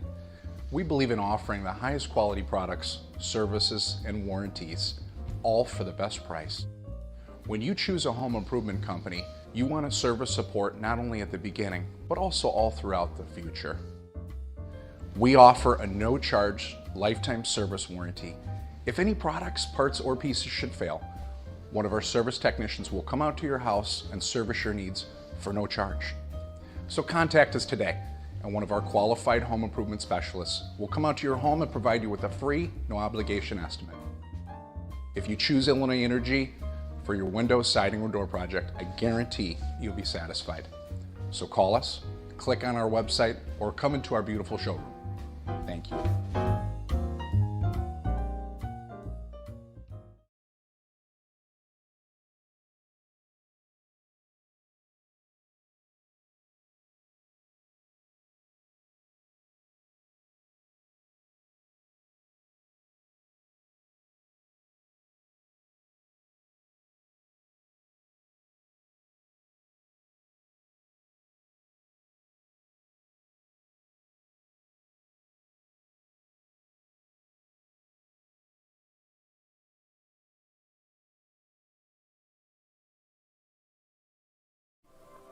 Hey, this is Sarah Greenfalk here of Psych Edge. Do you want to learn how to improve your performance, improve your confidence, improve your resilience? Coming this fall, Psych Edge is releasing 5 workshop classes that will give you the skills to accomplish your goals with increased confidence and resilience. This is your opportunity to learn all the main psychological pieces of mental training in one place, plus the process I've developed to build these skills. Go to my website, psychedge.club, and sign up for my monthly blog emails, which will include the updates on the class release.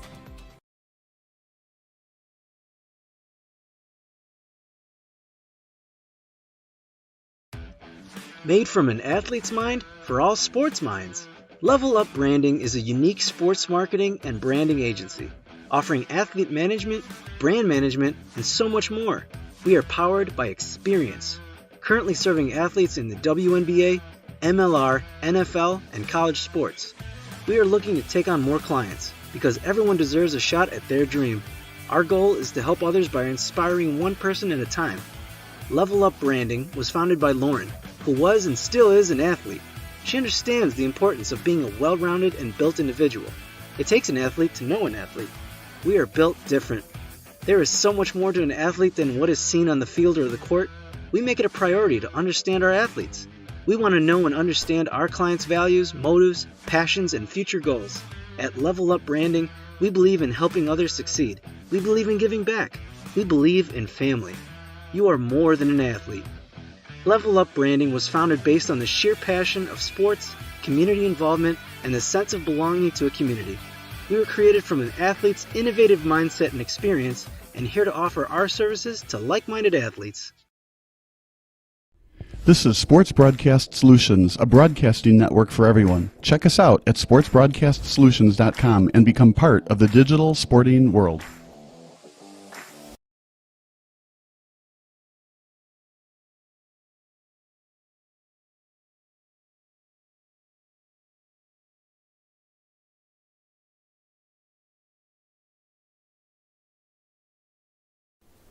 Sports Broadcast Solutions is a broadcasting network for everyone. At SBS, we offer a professional broadcasting experience for the non-professional athlete. Just like the pros, we offer everything for you. Play-by-play commentary. A no-hitter at Kane County Stadium. 15 strikeouts, 1 walk, 1 error, and that's it. Color commentary, highlight reels, recruiting videos, and much, much more. Unlike our competitors, we zoom in on the action and always have a live scoreboard with a live time code. If you're ready to have your next sporting event feel like CBS Sports, then make sure to call Sports Broadcast Solutions today. Our phone number is 330-957-7653, or you can go online to sportsbroadcastsolutions.com. SBS, a broadcasting network for everyone. Missing your child's sporting event just plain stinks. But you don't have to worry about that anymore, thanks to Sports Broadcast Solutions. SBS is a live broadcasting network, as well as covering your on-demand needs, recruiting videos, highlight reels, and much, much more. We can broadcast live to any website, and we also post as much on-demand content as you need. For more information about SBS, check out our website at sportsbroadcastsolutions.com. Sports Broadcast Solutions, a broadcasting network for everyone. This is Sports Broadcast Solutions, a broadcasting network for everyone. Check us out at sportsbroadcastsolutions.com and become part of the digital sporting world.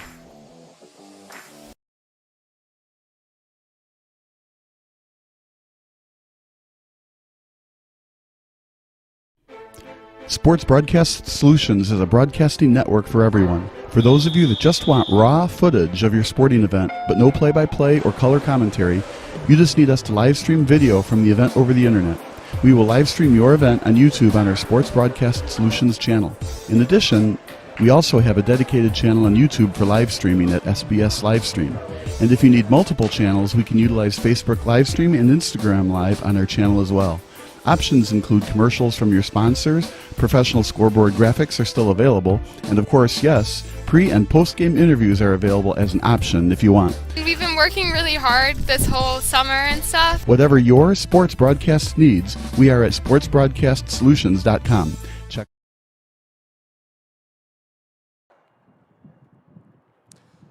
Just about ready to start the second half of play here at Stewart Field on the campus of the Illinois Institute of Technology in the Bronzeville neighborhood on the near south side of Chicago. I'm Alex Campbell. Scoreless at the half between Chicago House Athletic Club and the Iowa Raptors. One correction from the first half. The yellow card for Chicago House was in fact issued to number 15 Naz Kabani, not number 17 Jen McLeod. So we also have a sub for Chicago House. Coming out of the game is number 11 Georgi Spasov, and entering the match is number 5 Guy Diotti. Actually, 2 subs for the House. Oscar Dunkel has subbed out, so Dunkel is out at center back. He's been replaced by Guy Diotti. Spasov is out at forward, waiting to see who has replaced him.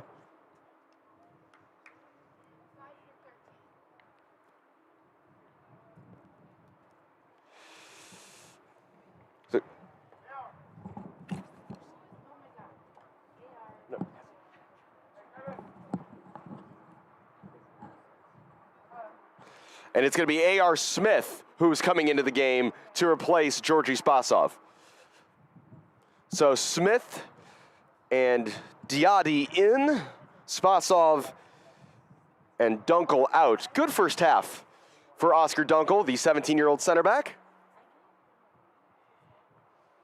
Georgi Spasov not as involved as he may have liked to be. So those are the 2 changes. Again, we expect that Guy Diotti will go right into the back 4 alongside Naz Kabani. Looks like A.R. Smith will go somewhere into the middle. No recognized striker on the field right now for Chicago House. Looks like Matt Pullen's focus is to try to get a little bit more control in the middle of the park.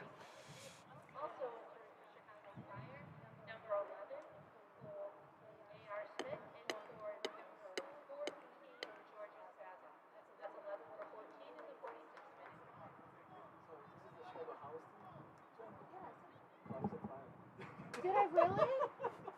Oh my God. Did I really? But it was brilliant. I didn't want to tell you that. Adam Mann is going to be the man, no pun intended, taking the kickoff, and we are underway.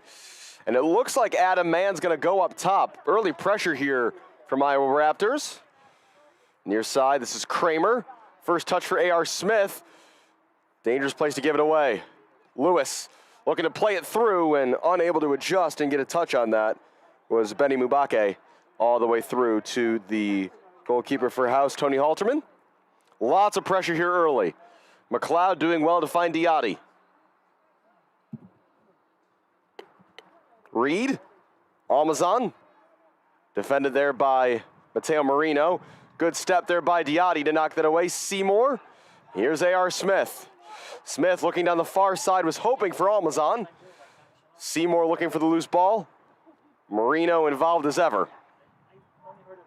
Diotti pinching forward again. And Reed dispossessed by Alan Kim.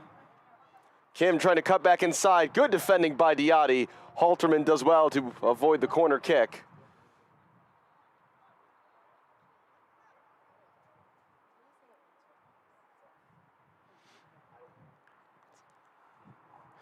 Out to the near side. And that's got to be a push in the back, and it is.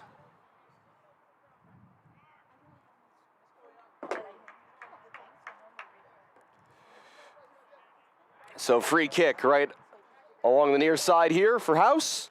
Naz Kabani to take it.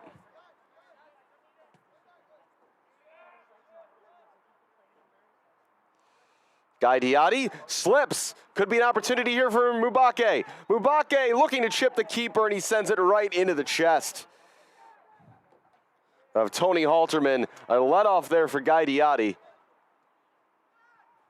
Lots of pressure out of the halftime break here for Iowa Raptors, forcing the House backline to make quick decisions. McLeod. Looking for Adam Mann, stepping forward to head it down and away was Swearingen. Is that a foul? It is. Free kick. As ending up on the deck was Jed McLeod. Guy Diotti having some issues, it looks like, with the laces on his right boot.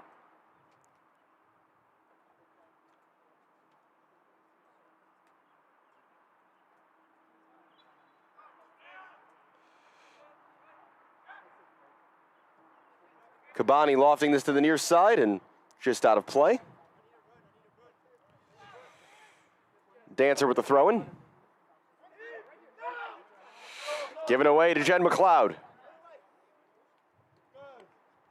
Kramer. Cabani. Looking over the top. Morris. Good first touch. Is he offside? He is. Flag up on the far side.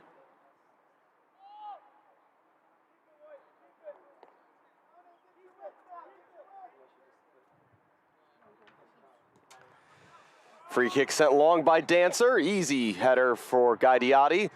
Seymour.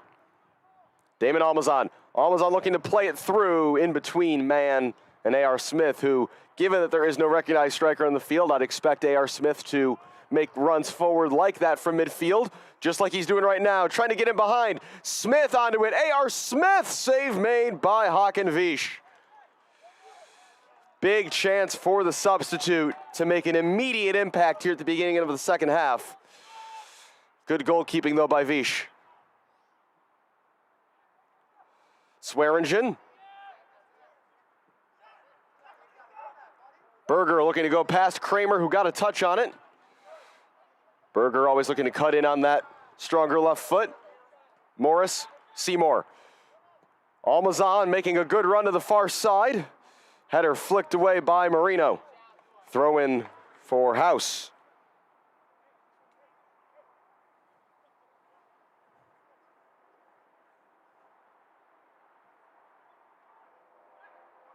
Adam Mann trying to back in against Swearingen.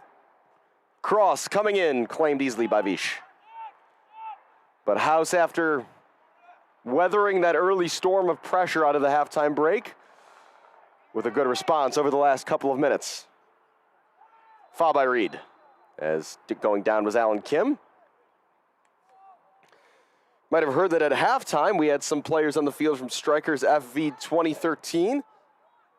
If your team would like to participate in a halftime experience, please visit chicagohouseac.com or speak with the club official if you're in attendance at a game.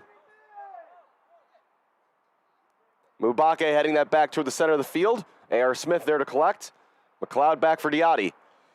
Pass just a little overhead and a chance now for the Raptors. Kim with the nutmeg outside. Sliding in went Diotti. Had to be careful, referee says penalty. Referee had to think about it for a moment. Guy Diotti can't believe it. Penalty kick to the Iowa Raptors.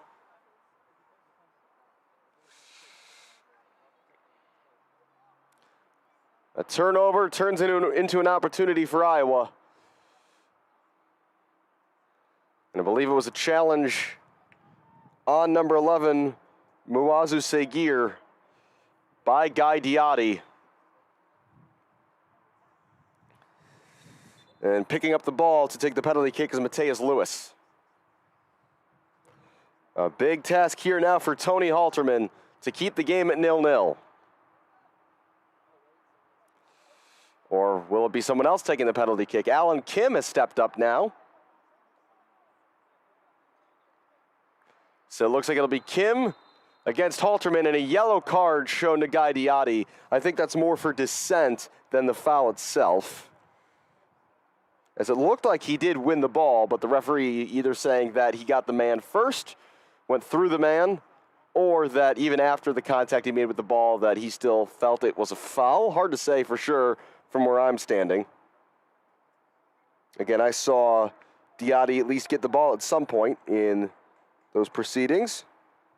Either way, it is a penalty for Iowa Raptors. Alan Kim over it against Tony Halterman. And Kim scores, pass into the bottom corner. 1-0 Iowa Raptors here early in the second half.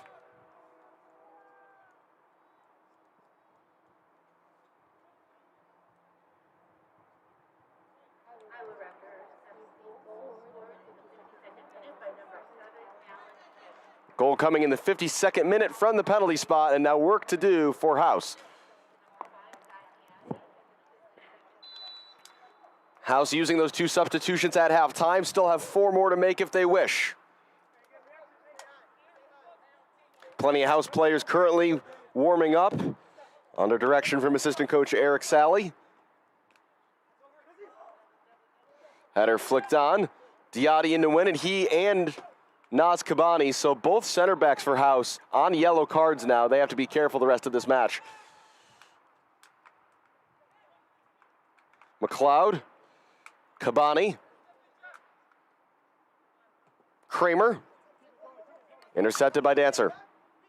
Morris does well, Musa Morris to win that back, and then is immediately fouled. Free kick, Chicago House, who are wondering when the first yellow will be produced for the visitors.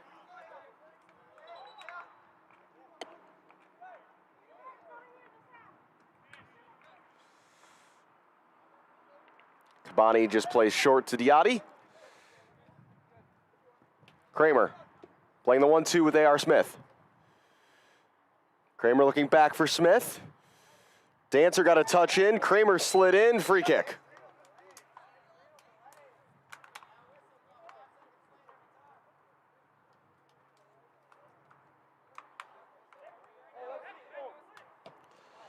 Dancer across the field for Swearingen, playing on the left side of the center back pairing tonight, alongside Charles. Ball played down the line, looking for Kim. Kim runs into Diatti, who concedes the corner.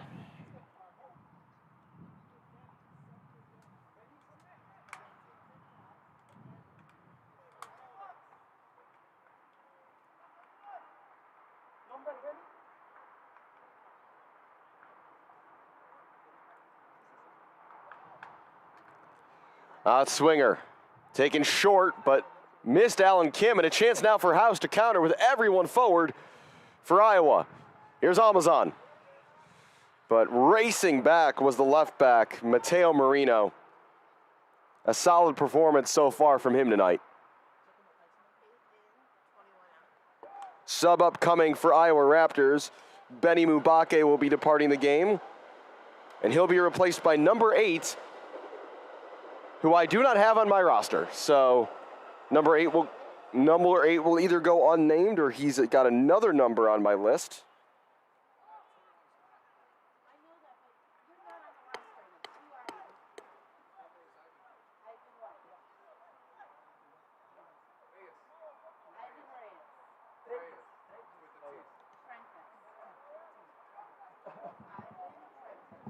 He's not on the roster.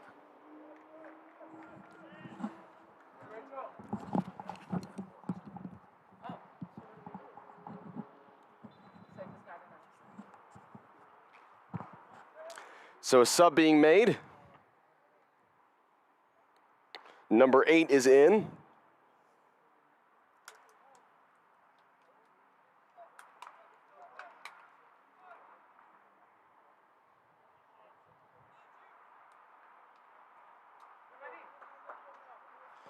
So 8 is in and 21 out, so that is Benny Mubake, who departs, and a bit of a formation switch, it looks like, of sorts, as it looks like it's going to be number 11, Muazu Segir, going into the center forward spot in place of Mubake. So 1-0 lead for Iowa Raptors here in the second half on a 52nd minute penalty.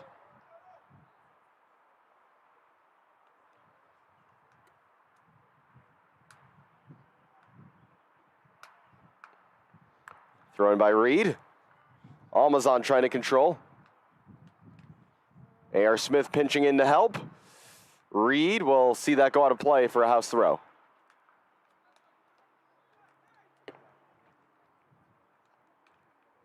Man trying to hold up play. Now Almazan. Damon Almazan onto his left foot. Still Almazan. Finding space, leaving it off. And out of play. Last touch by the Raptors. A.R. Smith trying to turn in traffic. Wins another throw. 12 minutes played here in the second half. Almazan turning away from pressure. Almazan inside. Still Almazan goes for goal and pulls it just wide. Good effort, though, by Damon Almazan. Working space for that shot.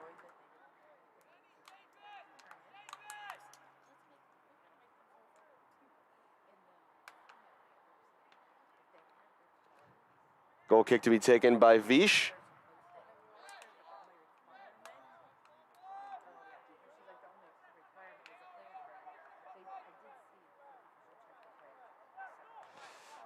Vish on the goal kick. Headed down by Almazan, looking for man.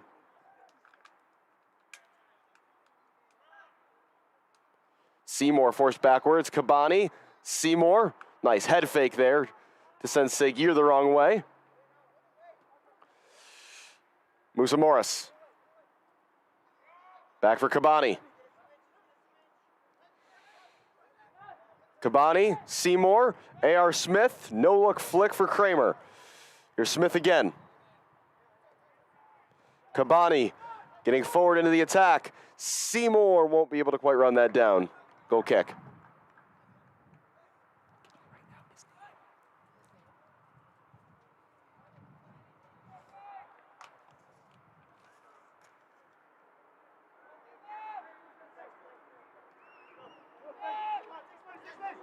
Dancer. Nice step by Naz Kabani.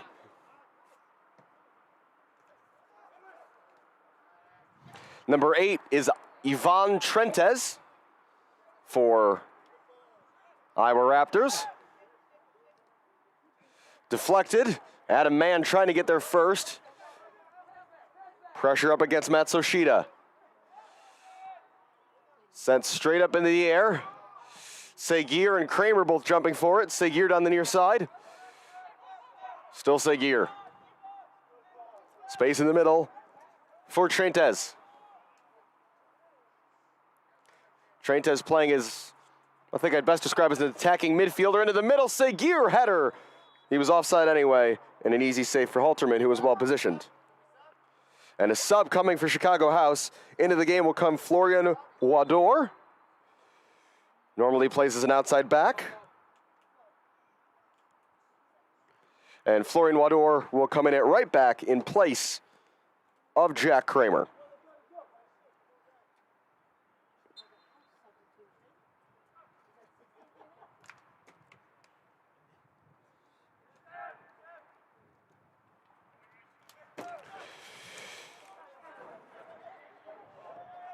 Did Kabani keep that in play? He did not, says the assistant on the near side.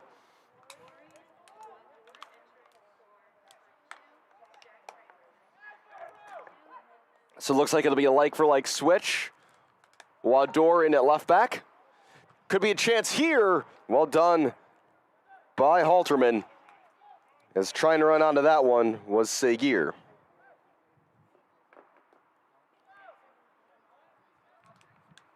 So that's 3 changes made now for House. 3 more to go if they wish. That one intercepted by Charles. Lewis looking to spray it down the far side. House want a flag. Alan Kim is not going to catch up to it anyway, so it is a moot point in the end. We have another sub coming. Number 22, Keaton Woods, is going to be coming into the game.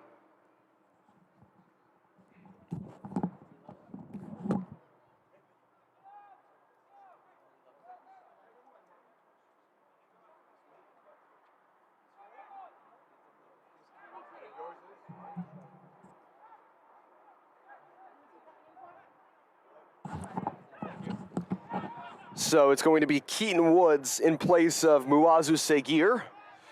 Was A.R. Smith fouled? Referee says no. Berger looking through for Seguir. Good defending by Guy Diatti. And here comes the sub. So Seguir, who's been playing at striker for the second half, comes off. Keaton Woods is on. Looks like he's going to go right up front as a like-for-like switch. Also getting prepared to come into the game for House is number 23, Alex Salvino, the striker from Notre Dame. Not surprised to see the big forward entering this match with House down a goal. Especially, as I mentioned, in this second half, House not having a recognized number 9 out there with Adam Mann playing as the striker.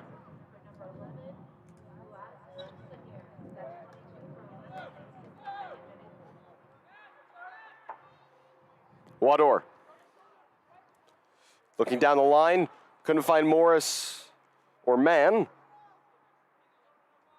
Musa Morris fighting hard to win it back. Well done by Morris. Morris in field. Adam Man space to turn. Seymour chipping it forward, looking for Almazan, but it's into the hands of Vish. Shannon Seymour, I believe, is going to be the player coming out when Alex Salvino enters in a minute.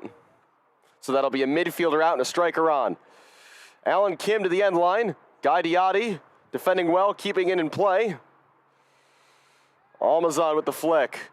Ran right into Marino, who, I don't know if that was a shot across or what that was, but it was straight out of play and not particularly close to anything. Goal kick.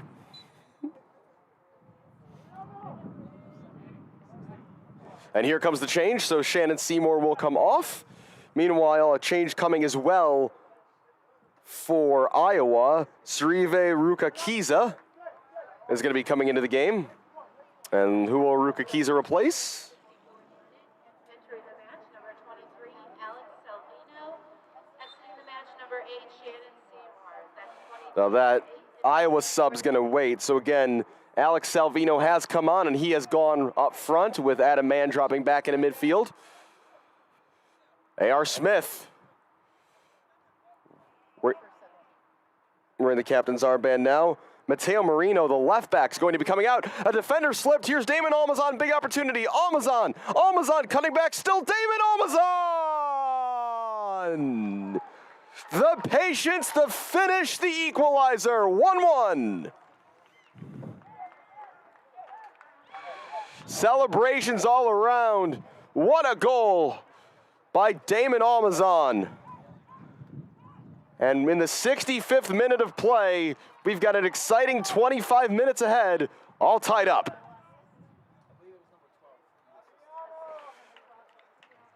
And here comes the change now. For Iowa Raptors, Mateo Marino will come out and be replaced by Srive Rukakiza. So the assist to Shaquan Reed. The right back gets a high five from his teammate, Jed McLeod. So Damon Almazan has the equalizer, and it's a new game here late on as House look to win at home for the second time in 3 days. And some parting words from Musa Morris for Mateo Marino. Looks like Rukakiza is going to go in on the right side of a back three now. Or maybe at right back simply, and things have been shifted around. Another giveaway by Iowa. Could be another chance. Here's A.R. Smith. Almazan. Musa Morris, first-time chip. Adam Mann got a foot to it. Salvino back for Mann. Mann crossing, header is up and over from Musa Morris. Almost 2 goals in quick succession for House, who have certainly taken over the momentum here at Stewart Field.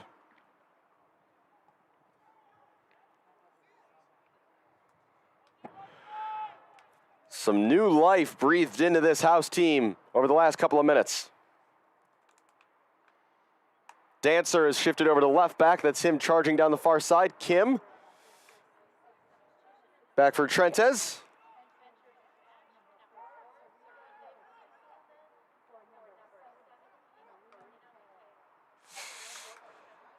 Ball hit long, and Wador just making sure it was an easy play for Halterman.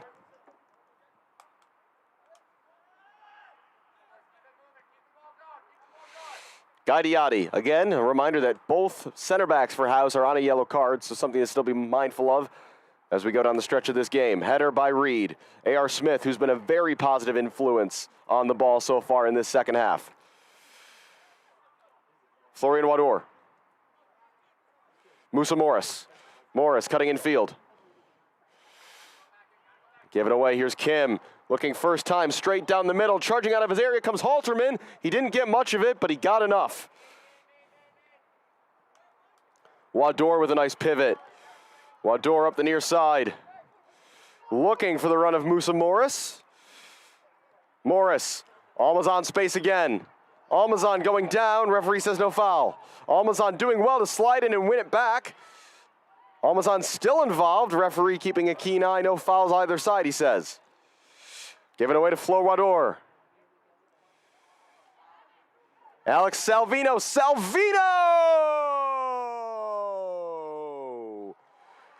Into the lead goes Chicago House on a strike from the substitute, Alex Salvino. 2-1 Chicago House. What a last 10 minutes it's been and how the game has turned. It's everything in favor of the home side right now, and you'd back them to score more. The big man comes up big. House into the lead.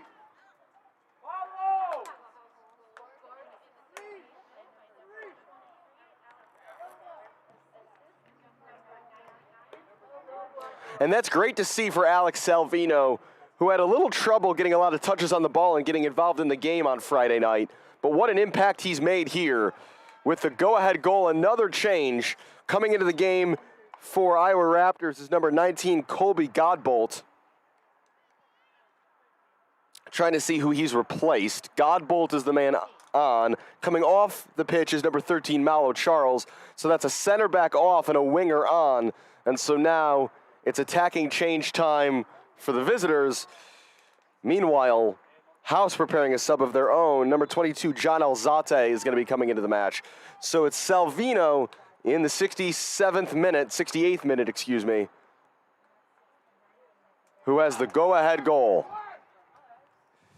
So goals for House from Almazan and Salvino.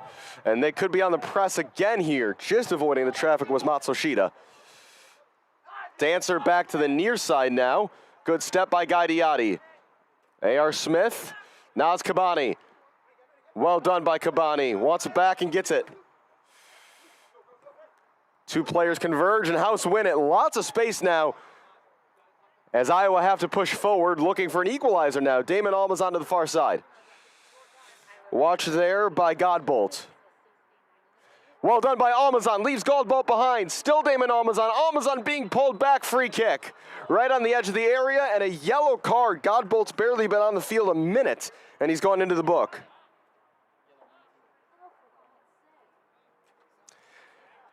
But a good spot to commit that foul, as if he had waited any longer, it would have been a penalty. This is right on the edge of the 18-yard box, and another big opportunity for Chicago House to add to their lead. Instructions being given on the near side from assistant Eric Sally, for Gaidiotti. And here comes the sub. John Alzate will enter the game for House, and he will replace Damon Almazan. So Almazan, the man who equaled things up not long ago. Great performance tonight for the former Steel City man. One of the first signings in Chicago House history. Gets a deserved ovation off the field. And he'll be replaced by John Alzate, the Colombian from Taylor University. And a hug for Damon Almazan from head coach Matt Poland. And Alzate on to be a bit more of a defensive presence, I'd imagine. Free kick being taken from right along the end line, basically on the 18-yard box line.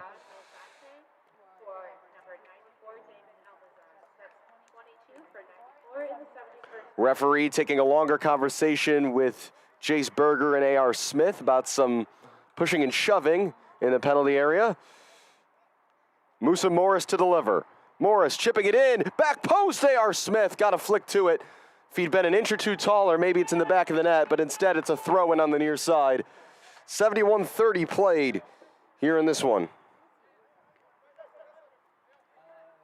Matsushita. Looking down the near side, it's a long run for Berger. And knocked into the bench by Naz Kabani.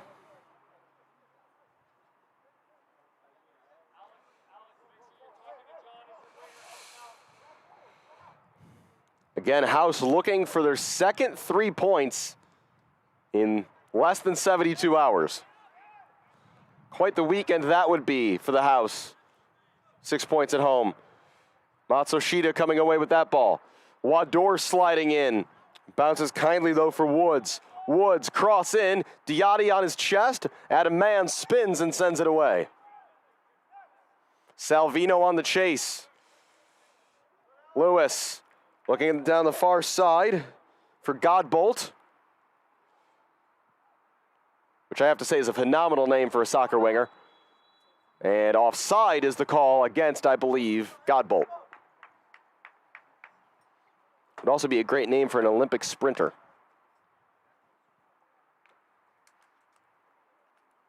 Although I think Usain Bolt has that market largely cornered. Free kick here for House to be taken by Tony Halterman. And now I think we'll see the home side play a bit more direct rather than taking everything short. As Halterman launches this one over the halfway line. A.R. Smith heads it on. Salvino with the next header. A.R. Smith again.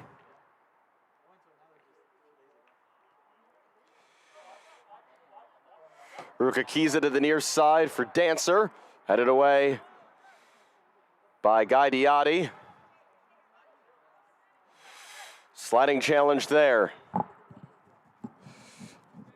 Rukakiza riding the challenges. Still Rukakiza. Easily taken away, though, by Adam Mann. Bit of a crowd of players. Mann makes the safe play. McLeod back. Again, here's A.R. Smith with some room. Morris. Morris inside. Smith. Back for Morris. Smith. Morris again. Morris splitting defenders and taken down. Foul committed, I believe, by Ivan Trentes. And the yellow card is out. Trentes will go into the book.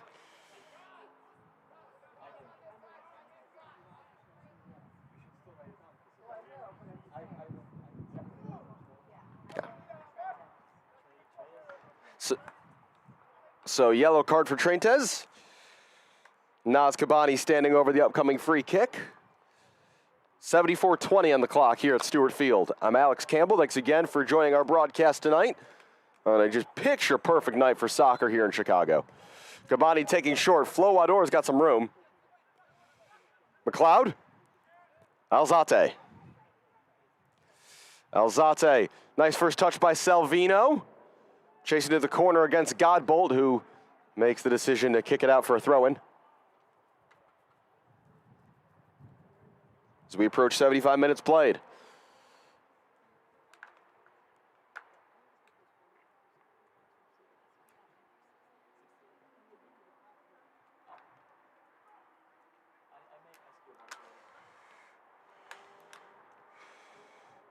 Throw-in, contested by a whole group of players. Reed knocked that off an opponent and wins a throw.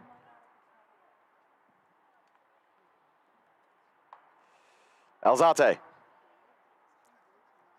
Left it inside. Trying to counter now.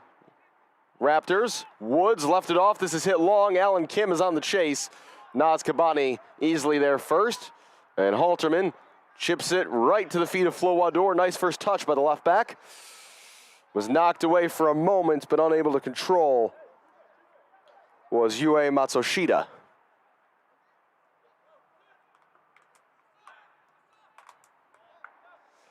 Time on House's side.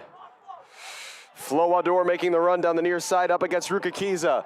Wador's going to keep chasing this. It's off Rukakiza last. And good goalkeeping, alert goalkeeping by Hakan Vish. Heads it out for a throw-in.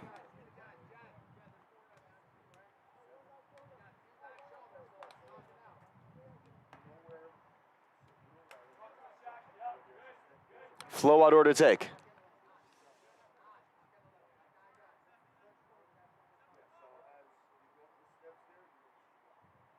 A.R. Smith working along the end line. Morris couldn't quite take it away from Berger. Still Berger. Room on the far side for Godbolt. Godbolt sending it down the middle. And this will be Halterman's. Halterman taking as long as he can to pick the ball up. Actually won't use his gloves. Sending it out to the far side. Reed wins the header, flicking it forward. Salvino battling there with Swearingen. And again forcing Raptors backward.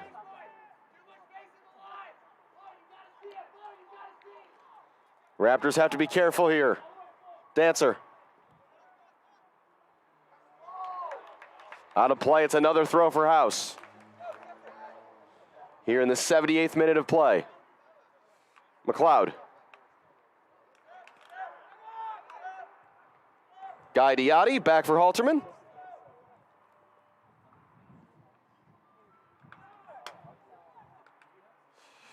Diotti for Reed. Iowa Raptors in the second half have looked like a team who played last night. It seems like right around the 60th minute, they just ran out of gas. Flo Wador. Adam Mann. Musa Morris. Morris. Flag up on the far side.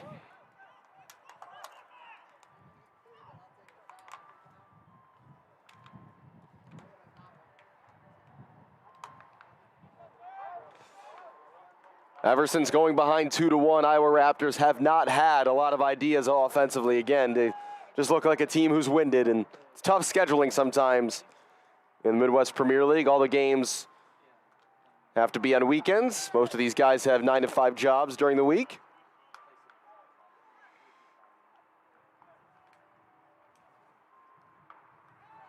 Or our college kids on summer vacation. Berger got that all wrong. Sliced across it with his right foot.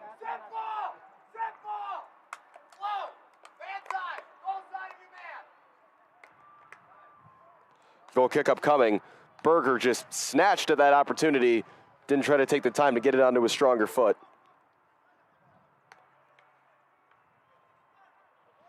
Halterman's goal kick. Looking for the head of Morris. Salvino. Salvino looking to send it for Morris. Bit loose at the back here. Morris is onto it. Could come loose. Alzate!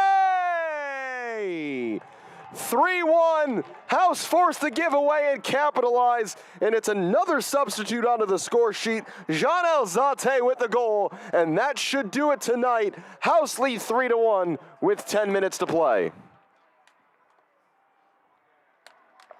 A mistake at the back by Sarive Rukakiza, and credit to Musa Morris for not giving up on that play. Salvino played the ball in behind. Morris gave chase, knocked it away from the Raptors defender, and Alzate reaps the rewards of his teammates' efforts with a good finish. Alzate waves to the camera, so shout out to anybody watching back home in Medellin, tuning in to see John Alzate score, or from Taylor University, I should also say. Big moment for him.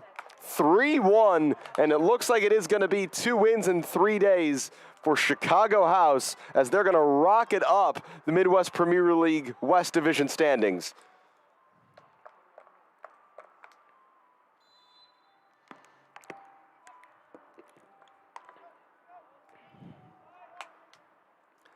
A team who had, understandably, probably some pretty big expectations coming into the Midwest Premier League season, dropping down into the 5th tier from the 3rd tier last year and bringing a lot of that roster with them.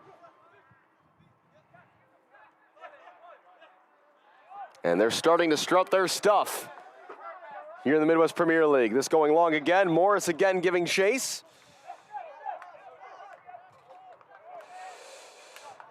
And a very tall task now for Iowa. And from here on out, House just have to be smart. Morris. Smith. Wador. In behind. Alzate again. Alzate. Salvino in the area as well. Godbolt bolting forward. Everyone into the attack now for Iowa. Half cleared by Diotti. Kim knew he was offside and wisely let it go.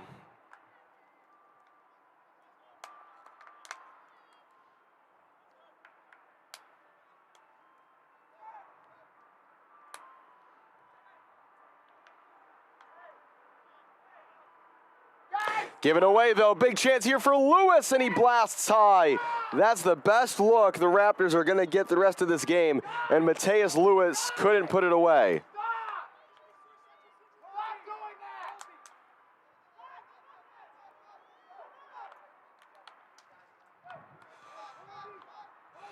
Situation where I think House are just best suited playing it long.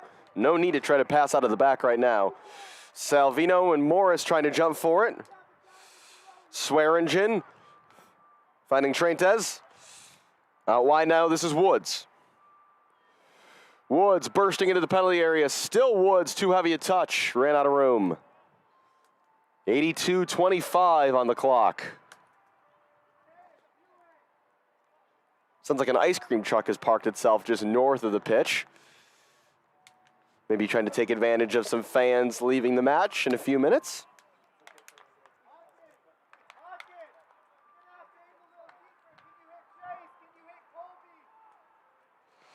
Goal kick taken down by Alzate. Reed, man. All the way back for Halterman. Good settling touch as he just strikes it long. That's a smart play there by the goalkeeper. Second ball here for A.R. Smith. McLeod getting involved as well. Diatti, Smith. Reed, and now Alzate. Well done by House navigating some traffic. Diatti making the run from center back all the way in behind. Got to be careful there. Smith winning it back for House. As Chicago House just looked to take some air out of the ball. Reed wins a throw.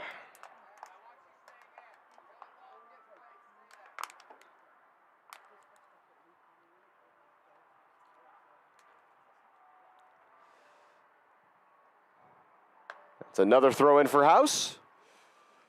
As time continues to tick away. Just about 84 minutes played. And House will make one final change.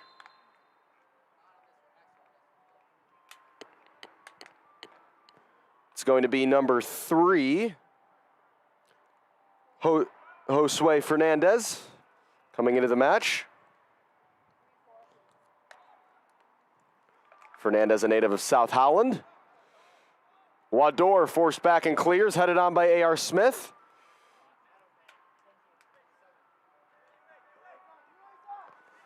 Dancer cutting inside. Kim. Traintez, let it go. Morris onto it, doing well to protect, and it's a free kick for Chicago House. And Morris ends up taking it quickly for Alzate. Given away. Rukakiza. Reed sliding in. Kim. Inside, Adam Mann. Got a touch. Woods spinning. Woods looking to the near side for Berger. And well done by Halterman to get there first. 85-12 played. As Halterman takes his time.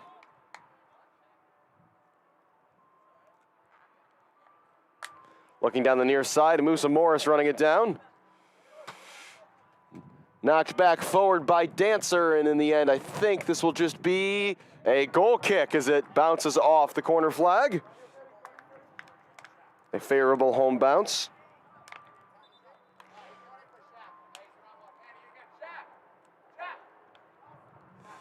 So, Josue Fernandez in, Shaquan Reed out. A good shift put in tonight by the right back, Shaquan Reed, as he'll exit here as the 86th minute becomes the 87th.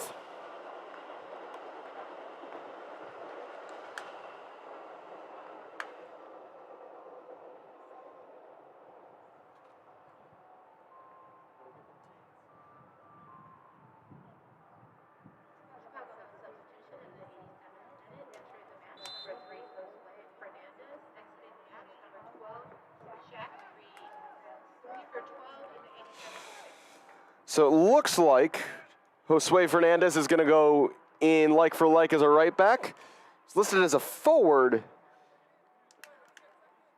on the roster of his last college team, which was Purdue Fort Wayne. There's actually going to be a final sub made by House. They're 6th. At the next stoppage of play, it'll be number 21, Daniel Hayes, coming into the game.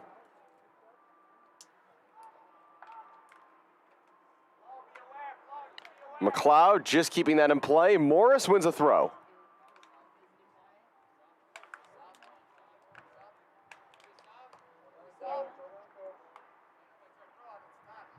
Josue Fernandez waiting to take the throw.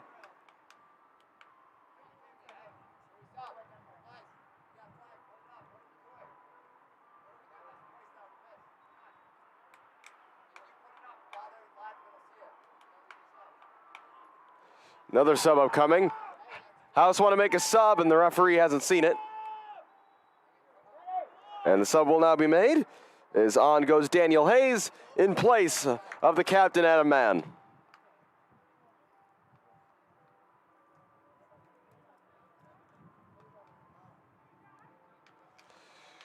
Ticking towards 88 minutes played, his man will come off and going to leave his wrist tape on the field.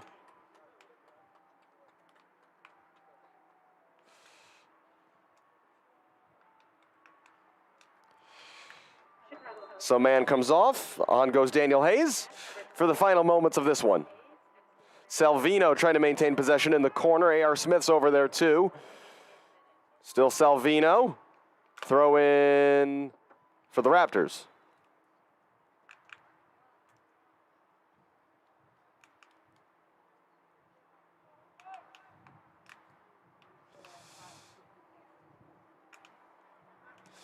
Shot from distance right at Vish, but a worthy effort by, I believe, A.R. Smith.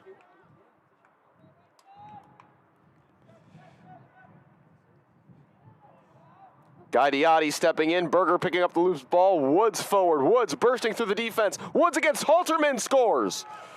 One back, Keaton Woods finishes the breakaway chance. And we're not quite done here yet. 3-2 now, House. Some impressive pace shown there by Keaton Woods, and a nice finish on top of it. 90th minute now.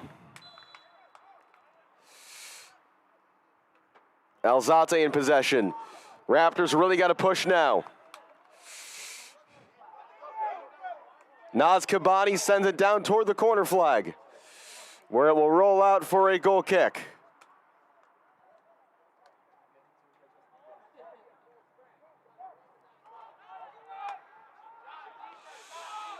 Swearingen. Swearingen sending it downfield. Here's Berger. Treintes. Treintes long down the near side looking for Godbolt. Cleared away by Wador. 90 minutes have gone and played.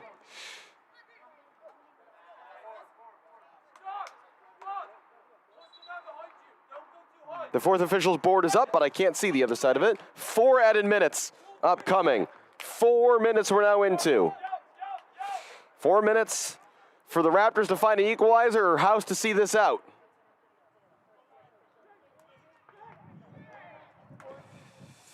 Wador heads it away. Hayes clears it further. Salvino. A.R. Smith downfield. And Salvino will give chase. Vish, the goalkeeper, finds Swearingen.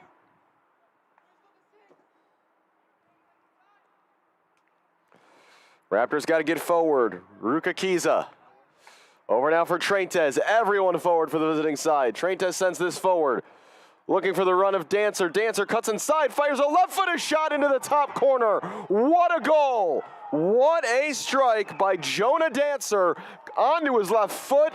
An absolute firebolt into the top corner. No chance for Halterman. And with 2 goals in the final 3 minutes, it's tied at 3.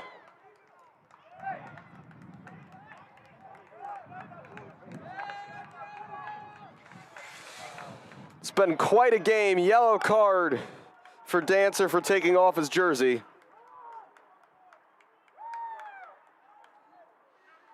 But what drama tonight as Iowa Raptors 2 goals down, scoring the 88th and 90th minutes. And now, is there a winner for either side? Slip there. Here's John Alzate. Was that kept in play? It was not. Throw in for House. We can expect some additional added time now as well.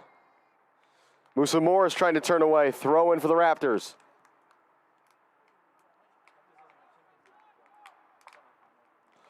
Woods had it. Still battling for it. McLeod. Smith. Back forward. Headed forward. Both teams just spending anything they've got left in the tank right now. Down the line, here's Kim. Well done there by Josue Fernandez. Cleared away by Diatti. Salvino on the push now. Vish under pressure from Salvino, who almost got there. Out for a throw in. Hayes looking to the middle for A.R. Smith. Smith hoping for Salvino. Salvino able to keep it in play. Was he fouled? Referee says no. Wador intercepts. Alzate. That was intercepted by Lewis. Fernandez sliding in, couldn't get there. Trentes looking for Woods. We know he's got speed. Woods up against Diatti. Still Woods, cutting to the middle. Still Woods. Save made by Halterman. That might be the last chance either side ends up having.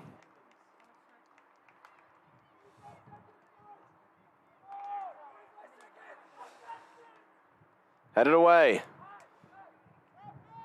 Morris. Ball almost came through for Hayes. Cleared away. Offside flag is up. Free kick for House. Closing stages here. McLeod sends it down the near side, hoping for Hayes. Hayes battling there with the man with the equalizer, Dancer. Free kick for Iowa Raptors.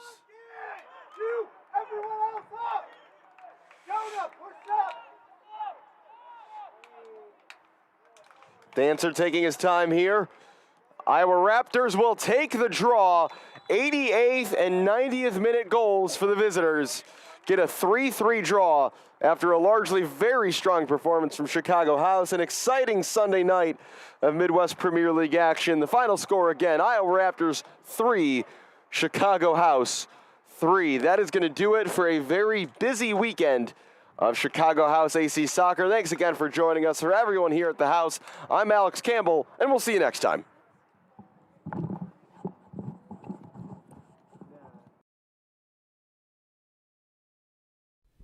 Sports Broadcast Solutions is a broadcasting network for everyone. Instead of spending hundreds or thousands with all these college recruiting sites, let us put together your college highlight reel. For just a fraction of your potential college scholarship and significantly less than these recruiting services, we got this. In addition, we put together highlight reels for teams, including high school, your club team, or travel team. My teammate gave me a great pass, and I just took it. The other team slashed me, took the opportunity, saw where the goalie was weak, and I just shot it there.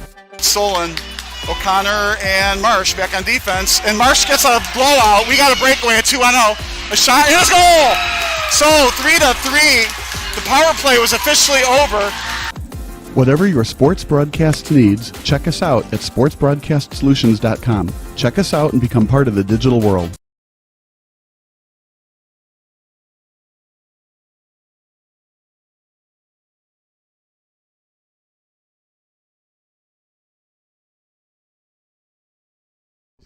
Sports Broadcast Solutions is a broadcasting network for everyone.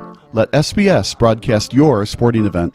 We have experience and can generate excitement and permanent digital memories for your team. Tonight. That time, finally a goal for the Stampede! We have professional videographers using high-definition modern-day cameras, color analysts, and play-by-play announcers with state-of-the-art, classy graphical scoreboards to keep you updated. Plus, we have commercials to advertise your team, club, or sponsor, and us. Plus, we do pregame and postgame interviews.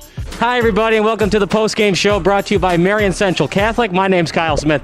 Well, my name doesn't matter. These young ladies matter. It's senior night as the Hurricanes win a battle down the stretch, 48-46. Hi, I'm Carrie Kramer. I swim 50 breast, 50 free, and 100 back. Whatever your sports broadcast needs, we are at sportsbroadcastsolutions.com. Check us out and become part of the digital sporting world.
Sports Broadcast Solutions is a broadcasting network for everyone.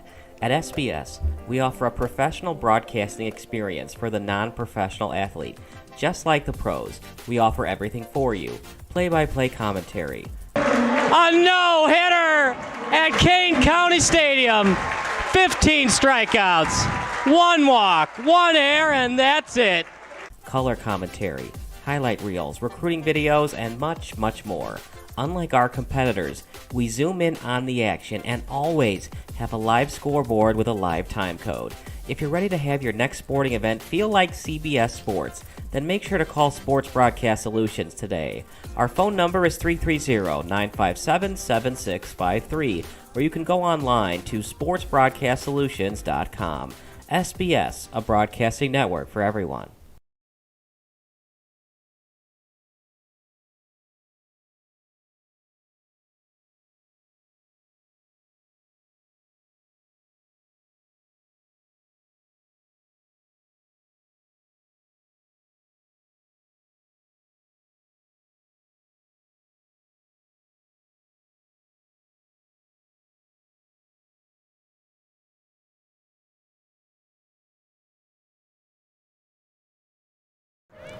Welcome to the Chicago House AC postgame show brought to you by Sports Broadcast Solutions, joined by captain today for the House, Adam Mann. And Adam, just in general, 3-3 draw, how would you sum up the performance from you guys tonight?